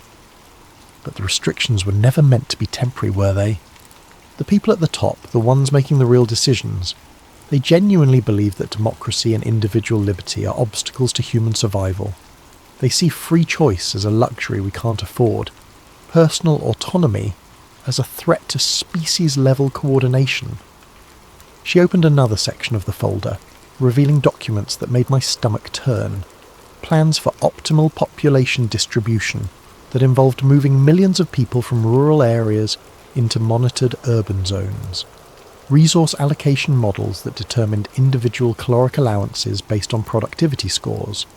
educational restructuring programs designed to align personal goals with collective necessities. This isn't just about environmental protection, Elena continued. It's about fundamentally restructuring human society. The climate crisis provided the justification, but the real goal is creating what they call sustainable civilization, a managed society where every aspect of human behaviour is optimised for collective outcomes. And everyone just goes along with it. Most people never see the whole picture. They only interact with their small piece of the system, their local digital ID program, their neighbourhood carbon credit initiative, their workplace compliance monitoring. Each component seems reasonable in isolation. Elena showed me internal communications between program coordinators in different countries. The language was bureaucratic and sanitised, but the content was chilling. Updates on resistance containment strategies, reports on compliance acceleration techniques, and budget requests for population management infrastructure. The coordinators don't communicate directly about control or oppression, she explained. They use euphemisms like behavioural optimization and resource management efficiency. Most of them probably believe they're working on humanitarian projects, but you knew better. I figured it out gradually as I gained access to higher level planning documents. By the time I understood what we were really building, I was already deeply involved. Leaving wasn't easy. They don't let people with my level of knowledge simply resign. She glanced around the cafe nervously. I've been in hiding for 6 months, moving between safe houses, trying to gather evidence that could expose the true scope of the program. Why haven't you gone to the media? Lena laughed bitterly. With what? Documents that can be dismissed as forgeries, claims that sound like conspiracy theories. The system is too large and too coordinated for traditional journalism to expose. By the time reporters could verify the connections and compile comprehensive evidence, the implementation would be complete. Then what's the solution? Documentation, preservation. We need to create a record that can't be suppressed or discredited. When people finally realise what's happened, they'll need proof that it was planned, that it wasn't just a series of unfortunate coincidences or well-intentioned policies gone wrong. Eleanor closed the folder and leaned back in her chair. That's why I approached you. Your research shows that you understand the connections, and you're not in a position where disappearing, you would draw unwanted attention. The casual way she mentioned my potential disappearance sent chills through me. What exactly are you asking me to do? Help me compile a comprehensive archive of evidence. Documents, communications, financial records, implementation timelines. Everything we can gather to prove that this was a coordinated plan rather than organic policy development. And then what? Then we find a way to preserve that archive until people are ready to see the truth. Elena stood up, leaving the folder on the table. Think about it. But don't take too long. The implementation is accelerating and opportunities to document it are disappearing. She walked away, leaving me alone with documents that confirmed my worst fears about the scope and coordination of what I'd discovered. As I packed the folder into my bag, I noticed that my hands were shaking. Outside the cafe I looked for Elena, but she had already vanished into the crowd. I walked home through streets that seemed different now. Every camera and sensor a component of something larger and more threatening than I'd previously imagined. That night I read through Elena's documents 3 times, cross-referencing them with my own research. The evidence was overwhelming and terrifying, but it was also incomplete. We had proof of coordination and planning, but not enough to convince a sceptical public or overcome the sophisticated manipulation strategies the system employed. I made my decision while sitting in my apartment at 2 a.m, surrounded by papers that documented the systematic dismantling of human freedom in the name of planetary salvation. I was going to help Elena build her archive, whatever the cost, because if we didn't preserve the truth, there might not be anyone left who remembered what freedom had looked like. Eleanor and I established a communication protocol using encrypted messaging apps and anonymous email accounts. We met weekly at different locations, libraries, parks, shopping centres, never the same place twice. She provided documents and insider knowledge. I contributed research skills and a growing network of contacts who were beginning to ask uncomfortable questions about the sustainability programs. For 3 weeks, our collaboration produced results. We mapped the financial relationships between implementing organisations, documented the timeline of policy rollouts, and identified key personnel who moved between government agencies and private contractors. The archive grew to include hundreds of pages of evidence showing coordination that extended far beyond what any legitimate policy initiative would require. But our success made us careless. Eleanor was supposed to meet me at a downtown park on a Thursday evening. When she didn't show up after 30 minutes, I assumed she'd been delayed or forced to cancel for security reasons. But when I got home, I found an encrypted message waiting. They know, burning everything. Stay safe. That was the last communication I received from her. The next morning I tried calling the phone number she'd given me, but it went straight to a disconnected signal. Her backup email address returned an error message indicating the account had been terminated. It was as if Elena Rodriguez had never existed, but someone knew she had existed, and someone knew we'd been working together. I returned home from work that Friday to find my apartment door standing slightly ajar. Not wide open, just enough that I could tell it had been disturbed. The lock showed no signs of damage, which meant whoever had entered either had keys or possessed sophisticated lock-picking skills. Nothing obvious was missing. My television, computer equipment and jewellery were all exactly where I'd left them, but my laptop was gone, along with the portable drive where I'd been backing up our research. More disturbing, the folder Elena had given me was missing from the hiding place where I'd secured it. They'd taken only what they came for, leaving everything else untouched to maintain the illusion that nothing had happened. A professional job designed to look like nothing more than a minor break-in where the intruders had been scared away before taking anything valuable. But I knew better. I packed a bag with essentials and checked into a motel across town, paying cash and using a false name. From the safety of that anonymous room, I tried to assess the situation. Eleanor was gone, possibly dead. Our research had been compromised, and whoever was responsible for the break-in now knew that I'd seen evidence of their coordination. The smart thing to do would have been to run. Leave town, find a new job somewhere far away, and hope they'd consider me neutralised without taking more direct action. But I couldn't shake the feeling that running would only delay the inevitable. If Elena had been right about the scope and timeline of the implementation, then there would be nowhere to run. By 2030, the system would be global, and geographic escape would be impossible. The only real safety lay in exposure and resistance. But first, I needed to retrieve the backup files I'd hidden at the bank. I waited until Monday morning, then took a deliberately circuitous route to the safety deposit box location, watching for signs of surveillance. The street seemed normal, but I'd learned not to trust appearances. 3 different times I noticed the same dark sedan in my peripheral vision, always maintaining distance, never close enough to be obviously tailing me. The safety deposit box contained everything Elena and I had compiled, plus additional materials I'd gathered independently. Financial records, organisational charts, communications intercepts, and technical specifications for systems that hadn't been publicly announced. Enough evidence to prove coordination, but presented in a way that could easily be dismissed as coincidence by anyone not already convinced of the conspiracy. I was photocopying key documents when I noticed increased activity in the bank lobby. More security guards than usual, and customers who seemed more interested in watching the clientele than conducting banking business. The manager kept glancing in my direction with an expression that suggested he was expecting something to happen. I finished copying the most critical documents and returned the originals to the safety deposit box, but I could feel the walls closing in. As I walked toward the exit, my phone buzzed with a text from an unknown number. Exit through the rear service corridor. You have approximately 90 seconds. Elena. Somehow she was still alive and watching. I followed the instructions, slipping through a maintenance door that led to an alley behind the bank. A motorcycle was waiting, engine running, with a helmet hanging from the handlebars. No rider in sight, just another anonymous message taped to the fuel tank. Take Highway 9 north.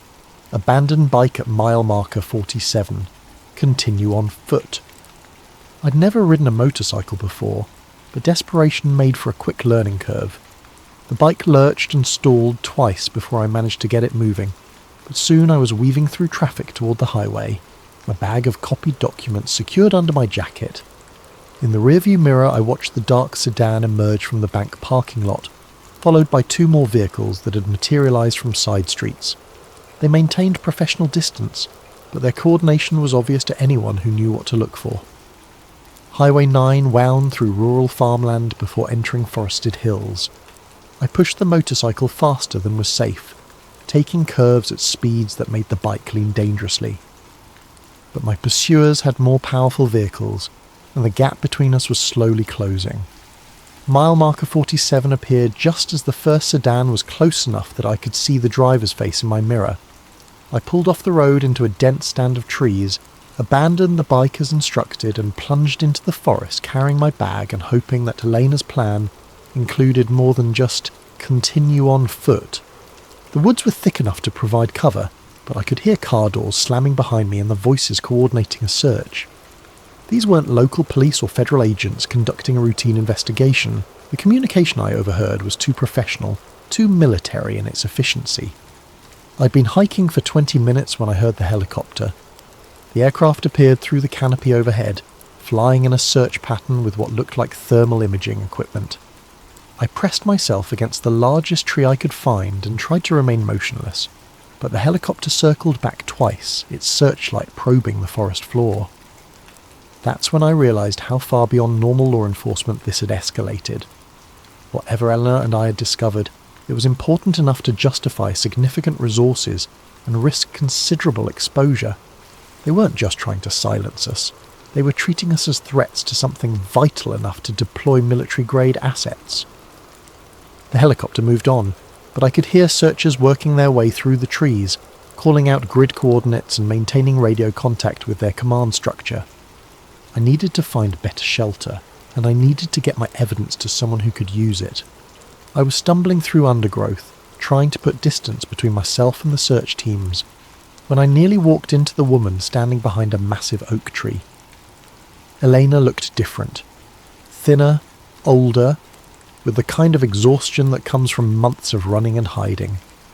But she was alive, and she gestured for silence while we listened to the search teams passing nearby. When the voices faded, she spoke in whispers. They raided my safe house 3 days ago, killed my contact and burned everything we hadn't already moved. She studied my face in the dim forest light. How much did you manage to save? I showed her the bag of documents. Copies of everything we compiled, plus some additional material I gathered independently. It's not enough, she said. Not nearly enough to convince anyone who isn't already looking for the truth. We need something undeniable, something that can't be dismissed or discredited. What do you have in mind? Elena pulled out a small device that looked like a modified smartphone. I still have access to some internal systems. My credentials haven't been revoked yet, probably because they don't want to create obvious evidence of a security breach, but it's only a matter of time. Access to what? Planning databases, communication archives, financial tracking systems. She activated the device, and its screen showed a complex interface with multiple security layers. If we can get to a hardwired connection point, I can download comprehensive proof of the coordination and planning. Where do we find a connection point? There's a data center about 15 miles from here. Meridian Consulting has server space there for their government contracts. If your employee credentials are still active, we might be able to get inside. The idea was insane. We were being hunted by people with helicopters and thermal imaging equipment, and Elena wanted to break into a secure facility to steal classified data. But looking at the determination in her eyes, I realized she was right. Half measures wouldn't be enough. We needed proof so comprehensive and undeniable that even the sophisticated manipulation strategies couldn't discredit it. How do we get there without being caught? Eleanor smiled grimly. Very carefully. We spent the next 6 hours moving through the forest, avoiding search teams and aircraft while Eleanor used her modified device to monitor pursuit communications. The searchers were thorough and well-equipped, but they were operating under constraints that limited their effectiveness. Too much visible activity would draw unwanted attention from local authorities and media.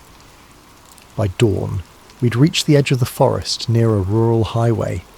Eleanor had been tracking traffic through surveillance networks, identifying patterns and gaps that would allow us to move without being detected. A delivery truck was scheduled to stop at a convenience store 2 miles from the data centre, providing cover for our final approach. Once we're inside the facility, we'll have maybe 30 minutes before someone notices the unauthorised access, Elena said, as we waited for the truck to arrive. I'll need that long to penetrate the security layers and download everything we can carry. And if we're caught?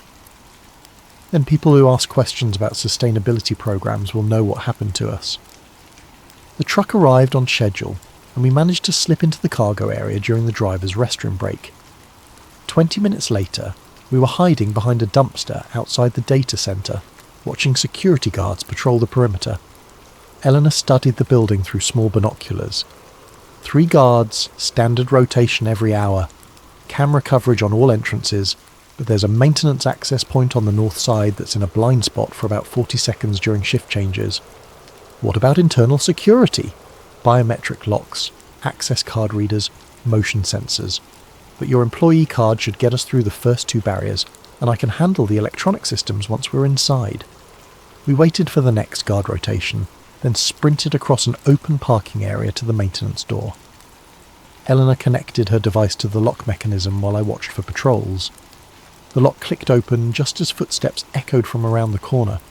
Inside, the data centre hummed with the sound of thousands of servers processing information for dozens of government agencies and private contractors. Elena led me through corridors lined with racks of equipment, navigating by memory and occasionally checking her device for layout updates. There, she whispered, pointing to a terminal station surrounded by screens displaying network activity. That's our access point. Eleanor's fingers flew across the keyboard, entering commands and passwords that bypassed security protocols I didn't understand. Screens filled with data streams, file directories, and communication logs that painted a picture of coordination so vast and detailed that even our previous research had barely scratched the surface. This is incredible, Elena breathed, watching terabytes of information flow past. Financial transactions between organisations on 6 continents. Personnel transfers coordinated across dozens of agencies. Technical specifications for systems that won't be announced for another year. She inserted a high-capacity storage device and began downloading everything she could access. File after file of evidence that proved beyond any doubt that the sustainability programs were components of a carefully orchestrated plan to restructure human society. But our time was running out. Alarms began sounding in distant parts of the building, and Elena's device showed security alerts cascading through the network. "They know we're here," she said, still typing furiously. "Another few minutes and I'll have everything." That's when the lights went out, and emergency lighting bathed the server room in the red illumination. Through the corridors I could hear doors slamming and radio chatter as security teams converged on our location. Eleanor yanked the storage device from the terminal. "That's all we're getting? Time to go." But as we turned toward the exit, figures in tactical gear emerged from both ends of the corridor, weapons drawn and voices shouting commands to surrender. We were trapped. The tactical team that surrounded us moved with military precision, but they weren't wearing any identifying insignia or badges. No agency names, no unit designations, just black uniforms and professional equipment operated by people who clearly weren't local law enforcement. "Device on the ground," the team leader commanded. "Hands visible." Eleanor hesitated, clutching the storage drive that contained terabytes of incriminating evidence. For a moment I thought she might try to destroy it rather than let them recover the data. But faced with multiple weapons, she complied, setting the device on the floor and raising her hands. "We're not terrorists," I said, trying to keep my voice steady. "We're researchers investigating—" Silence. The team leader approached Elena, studying her face with recognition. "Former Undersecretary Rodriguez. You've been difficult to locate." "I imagine I have been." One of the tactical officers collected the storage device while others secured our hands with plastic restraints. They were efficient and professional, but there was something unsettling about their behaviour. No reading of rights, no identification of their authority, no explanation of charges or procedures. "What happens now?" I asked. The team leader ignored my question, speaking into a throat microphone in a language I didn't recognise. The response seemed to satisfy him, because he nodded to his team and gestured toward the exit. They marched us through the data centre to a loading dock where 2 black vehicles waited. As they prepared to separate us into different cars, Elena caught my eye and mouthed a single word. Remember. That was the last time I saw her. My captors drove for several hours through rural areas I didn't recognise, eventually arriving at what looked like a corporate retreat centre, surrounded by high fences and discreet security measures. They escorted me to a comfortable room that might have been a hotel suite if not for the reinforced door and lack of windows. For 3 days, no one spoke to me. Food appeared through a slot in the door and I was allowed supervised access to bathroom facilities, but my guards remained silent despite my attempts at conversation. I began to wonder if they were planning to hold me indefinitely, or if something worse was being prepared. On the 4th day, a woman in a business suit entered my room carrying a laptop computer and a stack of documents. "I'm Director Sarah Chen," she said, settling into the room's single chair. "I believe you have some questions about recent events." "Where's Elena?" "Former Undersecretary Rodriguez is being debriefed at another facility. Her cooperation will determine her future treatment." Director Chen opened her laptop and showed me surveillance footage of Elena and myself at various locations over the past weeks. The coverage was comprehensive, clearly demonstrating that our activities had been monitored far more closely than we'd realised. "We know about your collaboration, your research, and your infiltration of the data centre," she continued. "What we need to understand is the extent of your knowledge and the scope of your documentation. I want to speak with a lawyer. You're not under arrest, and this isn't a criminal proceeding. Consider this a national security consultation." Chen showed me financial records proving that Meridian Consulting received substantial funding from the same organisations Elena and I had been investigating. My own employer was part of the network we'd been trying to expose. "Your research was quite thorough," she admitted. "Impressively so, given your limited access to classified information. But you've misunderstood the nature and purpose of the coordination you discovered." "Have I?" "The programs you've documented represent humanity's best hope for addressing multiple existential crises simultaneously. Climate change, resource depletion, population pressures, technological disruption, all of these threaten our species' survival. Coordinated response isn't conspiracy, it's necessity."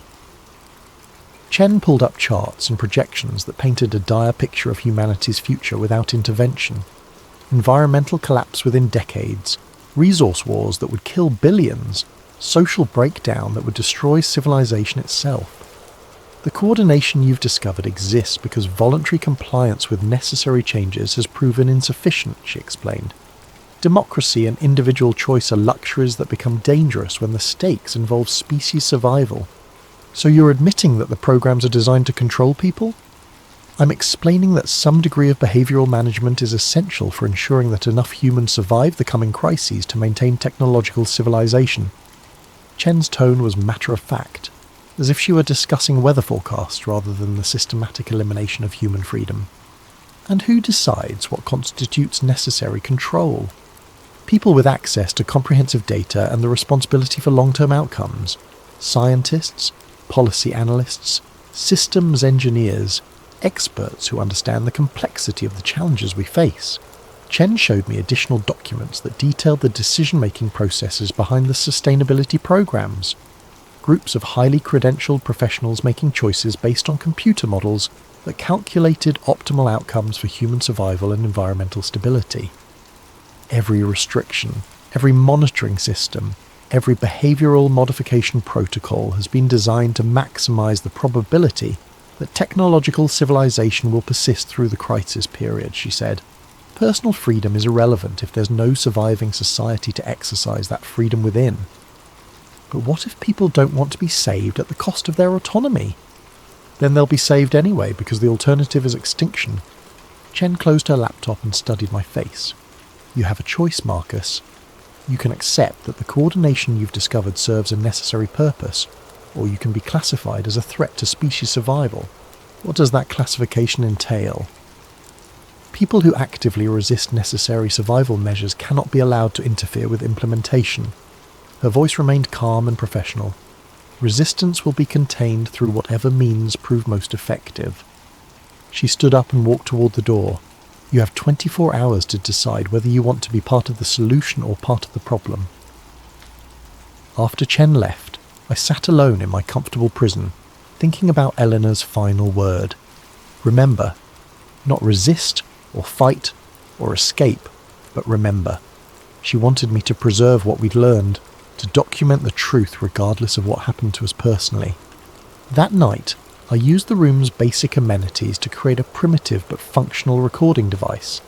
If they planned to kill me or disappear me like so many others, I wanted to leave behind an account of what I'd discovered. But as morning approached, a different plan began to form. Chen had revealed more than she'd intended about the scope and coordination of the programs. If I could get that information to people who weren't part of the system, who might still be capable of resistance. The problem was finding a way to escape from a secure facility surrounded by professional guards and located in an unknown rural area. That's when I remembered the ventilation system I'd noticed during my supervised bathroom visits. The air circulation in the building was surprisingly robust, suggesting larger ducts than normal. If I could access the ductwork during the night shift when fewer guards were active. It was a desperate plan with minimal chance of success, but it was the only option I could identify. Eleanor and I had gathered enough evidence to prove the coordination and intent behind the sustainability programs. Now I needed to find a way to get that evidence to people who could act on it. Because if Chen was right about their timeline, there wasn't much time left. The countdown to 2030 was accelerating, and voluntary compliance was about to become mandatory enforcement. If someone didn't expose the truth soon, there might not be anyone left who remembered what freedom had felt like. That night I began my escape attempt, knowing that failure would likely mean death, but also knowing that staying silent would mean something even worse. The permanent victory of a system that viewed human autonomy as an obstacle to be eliminated. As I crawled through the ventilation system toward an uncertain freedom, Eleanor's voice echoed in my memory. Remember? I would remember, and if I survived, I would make sure others remembered too. The ventilation system led me through the building's interior to a roof access point that emerged behind a cluster of communication equipment. From there, I could see the facility's perimeter, motion sensors, thermal cameras, and patrol routes that created overlapping coverage zones. But I could also see something the guards probably hadn't noticed. A service road that wound through the forest to a highway maintenance station about 2 miles away. Getting off the roof and across the monitored perimeter required timing and luck. I waited until the patrol cycles created a 40-second gap in coverage near the eastern fence, then dropped to the ground and sprinted toward the tree line. Motion sensors tracked my movement, but by the time the response team reached my position, I was already deep enough in the forest to avoid their thermal imaging. The service road was overgrown and clearly abandoned, but it provided a path through the woods that avoided the main security sensors. I followed it through the night, expecting pursuit teams to emerge from the darkness at any moment. But either my escape hadn't been discovered yet, or they were confident enough in their perimeter security to assume I couldn't have gotten far. The highway maintenance station was a collection of rusted equipment and storage sheds that hadn't been used in years, but it had what I needed, a working telephone line connected to the state highway system. Using calling cards I'd purchased weeks earlier, I began making contact with a network of researchers and journalists who'd been asking questions about the sustainability programs. The first 3 people I called had disconnected numbers. The 4th was answered by someone who claimed never to have heard of the person I was trying to reach. But the 5th call connected me with Alex Morrison, an investigative journalist who'd been documenting inconsistencies in climate policy implementation. "I know who you are," Alex said after I identified myself. "Elena Rodriguez contacted me before she disappeared. She said you might call if something happened to her. She's alive, but being held by people who don't officially exist. Can you prove what you're claiming?" "I have documents, communications, financial records, and organisational charts that prove coordination between agencies and corporations on 6 continents. Everything we need to demonstrate that the sustainability programs are components of a larger control system." Alex was quiet for a moment. "Where are the documents?" "Hidden in multiple locations. But first I need guarantees about how this information will be used. If you publish it the wrong way, they'll discredit it as conspiracy theorizing and use the attention to accelerate their timeline. What do you suggest? Simultaneous release across multiple platforms, with technical verification of the document authenticity and financial confirmation of the relationships we've mapped, make it impossible to dismiss as fabricated evidence. Alex agreed to coordinate with contacts at other publications and technical organisations. We established a timeline for document delivery and verification, with publication scheduled for exactly 72 hours later. Enough time to properly authenticate the evidence, but not enough for the coordinating organisations to mount an effective suppression campaign. But first I had to retrieve the evidence from its hiding places without being captured. Over the next 2 days, I moved carefully between the locations where Elena and I had cached our research. Bank safety deposit boxes, storage lockers, and dead drops we'd established in case our primary archives were compromised. Each retrieval required elaborate security measures to avoid the surveillance networks that were undoubtedly looking for me. The most dangerous recovery was the data storage device Elena had hidden at a commercial facility across town from where she'd been captured. Getting to it required passing through areas that were certainly being monitored, using public transportation that would create records of my movement. I solved the surveillance problem by adopting the appearance and behaviour of the city's homeless population. Dirty clothes, unkempt appearance, and the kind of invisible desperation that made most people look away rather than remember faces.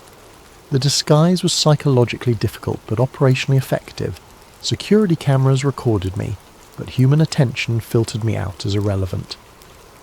The storage facility contained Elena's most sensitive archives, communication intercepts between coordination directors, financial tracking systems that showed money moving between organisations, and technical specifications for monitoring systems that hadn't been publicly announced. But it also contained something I hadn't expected, a video file labelled Emergency Broadcast Final Testimony. Eleanor had recorded the video shortly before her capture, speaking directly to the camera with the kind of urgency that suggested she knew she was running out of time. If you're watching this, then the coordination has been exposed and I'm either dead or disappeared, she began. What Marcus and I discovered represents the largest social engineering project in human history. Not a conspiracy by evil people, but a coordinated effort by people who genuinely believe that human freedom is incompatible with species survival. The video detailed information that Elena hadn't shared during our collaboration. Names of key coordinators, locations of planning facilities, and timelines for implementation phases that extended beyond 2030. The 2030 target date is just the beginning, she explained. Phase 3 establishes the control infrastructure, but Phase 4 involves what they call optimization protocols, systematic reduction of global population to what computer models indicate is the maximum sustainable level for technological civilization. Elena's final message was addressed to whoever would eventually broadcast the evidence. This isn't about politics or ideology. It's about whether human beings will be allowed to make their own choices about their lives, their communities, and their future. The people implementing these programs believe that freedom is a luxury we can't afford. They may be right about the severity of the crises we face, but they're wrong about the solution. I copied Elena's video along with the other archived materials, then destroyed the original storage system to prevent recovery by pursuit teams. By the time I reached the final rendezvous point, I was carrying comprehensive proof of coordination that spanned multiple continents and involved hundreds of organisations. Alex Morrison had assembled a coalition of journalists, researchers and technical experts who would simultaneously verify and publish the evidence.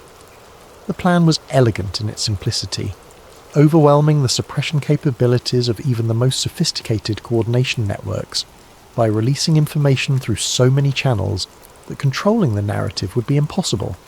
On the appointed day, I delivered the complete archive to Alex's team and waited for the storm to break. The initial coverage was everything we'd hoped for. Detailed analysis of the financial relationships, technical verification of document authenticity, and expert commentary that confirmed the feasibility of the coordination we'd documented. For 48 hours it seemed like we'd succeeded in exposing the truth. But then the counter-narrative began. The same news outlets that had initially covered the story began running follow-up pieces questioning the interpretation of the evidence. Expert sources appeared who offered alternative explanations for the coordination patterns, legitimate policy cooperation, standard bureaucratic relationships, normal business arrangements between contractors and agencies. The documents were real, these experts acknowledged, but they represented routine governmental and corporate activities rather than evidence of conspiracy. Climate policy required coordination, they explained. International cooperation was essential for addressing global challenges. The patterns we'd identified were exactly what effective governance should look like. Social media platforms began flagging our evidence as disputed information and potentially misleading content. Search algorithms modified to reduce the visibility of articles about the coordination. Discussion forums where people shared our documents were closed for policy violations. Within a week, public attention had moved on to other stories.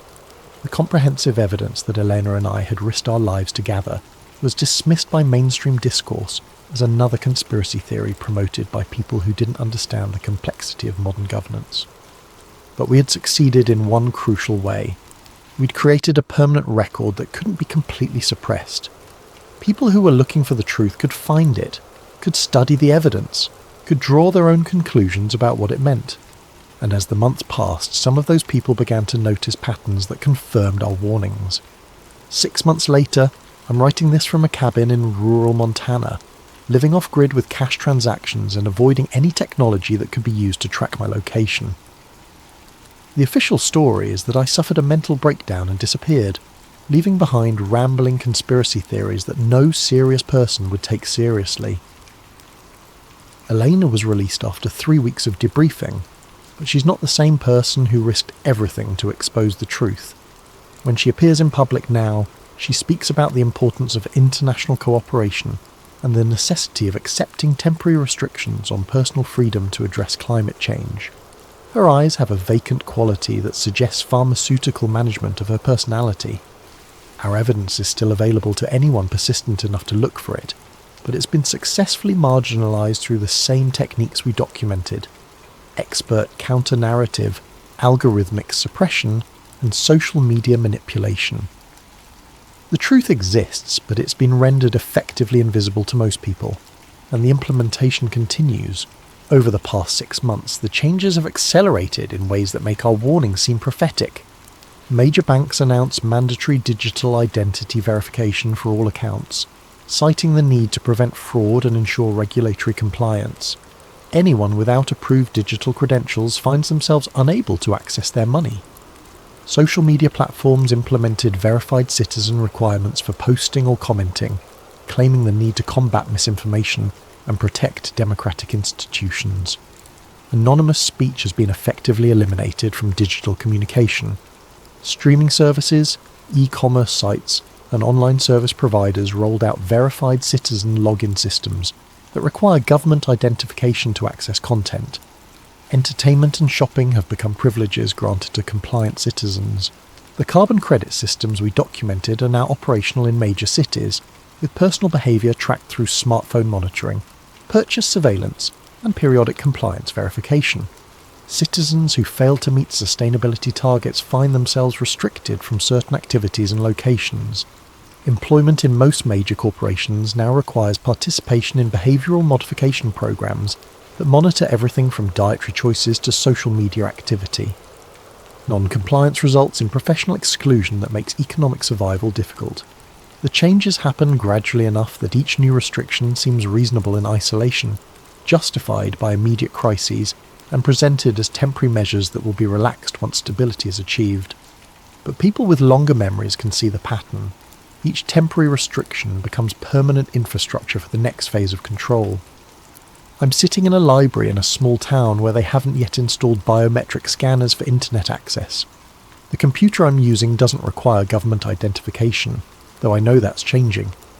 Signs posted throughout the building announce that new security measures will be implemented next month to ensure patron safety and prevent unauthorized access.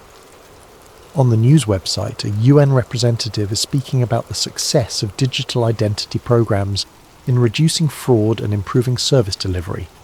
She announces that by 2030, all essential services will be tied to universal digital identification to ensure equitable access and protect vulnerable populations. As she speaks, the library computer screen freezes. A message appears: "Session terminated." Credentials required. I look around the library and notice that half the computers now display the same message. A technician is installing new card readers at each terminal, requiring government identification to access the internet. Outside the library windows, construction workers are installing biometric scanners at the entrance to the grocery store across the street. A small crowd has gathered to watch, some curious, others concerned. But no one is protesting. The changes are presented as upgrades to improve efficiency and security. I pack up my things and walk toward the exit, passing the information desk where librarians are helping patrons register for the new identification requirements. Their voices are cheerful and helpful as they explain how the new system will make library services more convenient and secure. The countdown Elena and I discovered isn't to some distant dystopian future. It's to the completion of a transformation that's already underway, implemented gradually enough that most people don't recognise the scope of what's changing.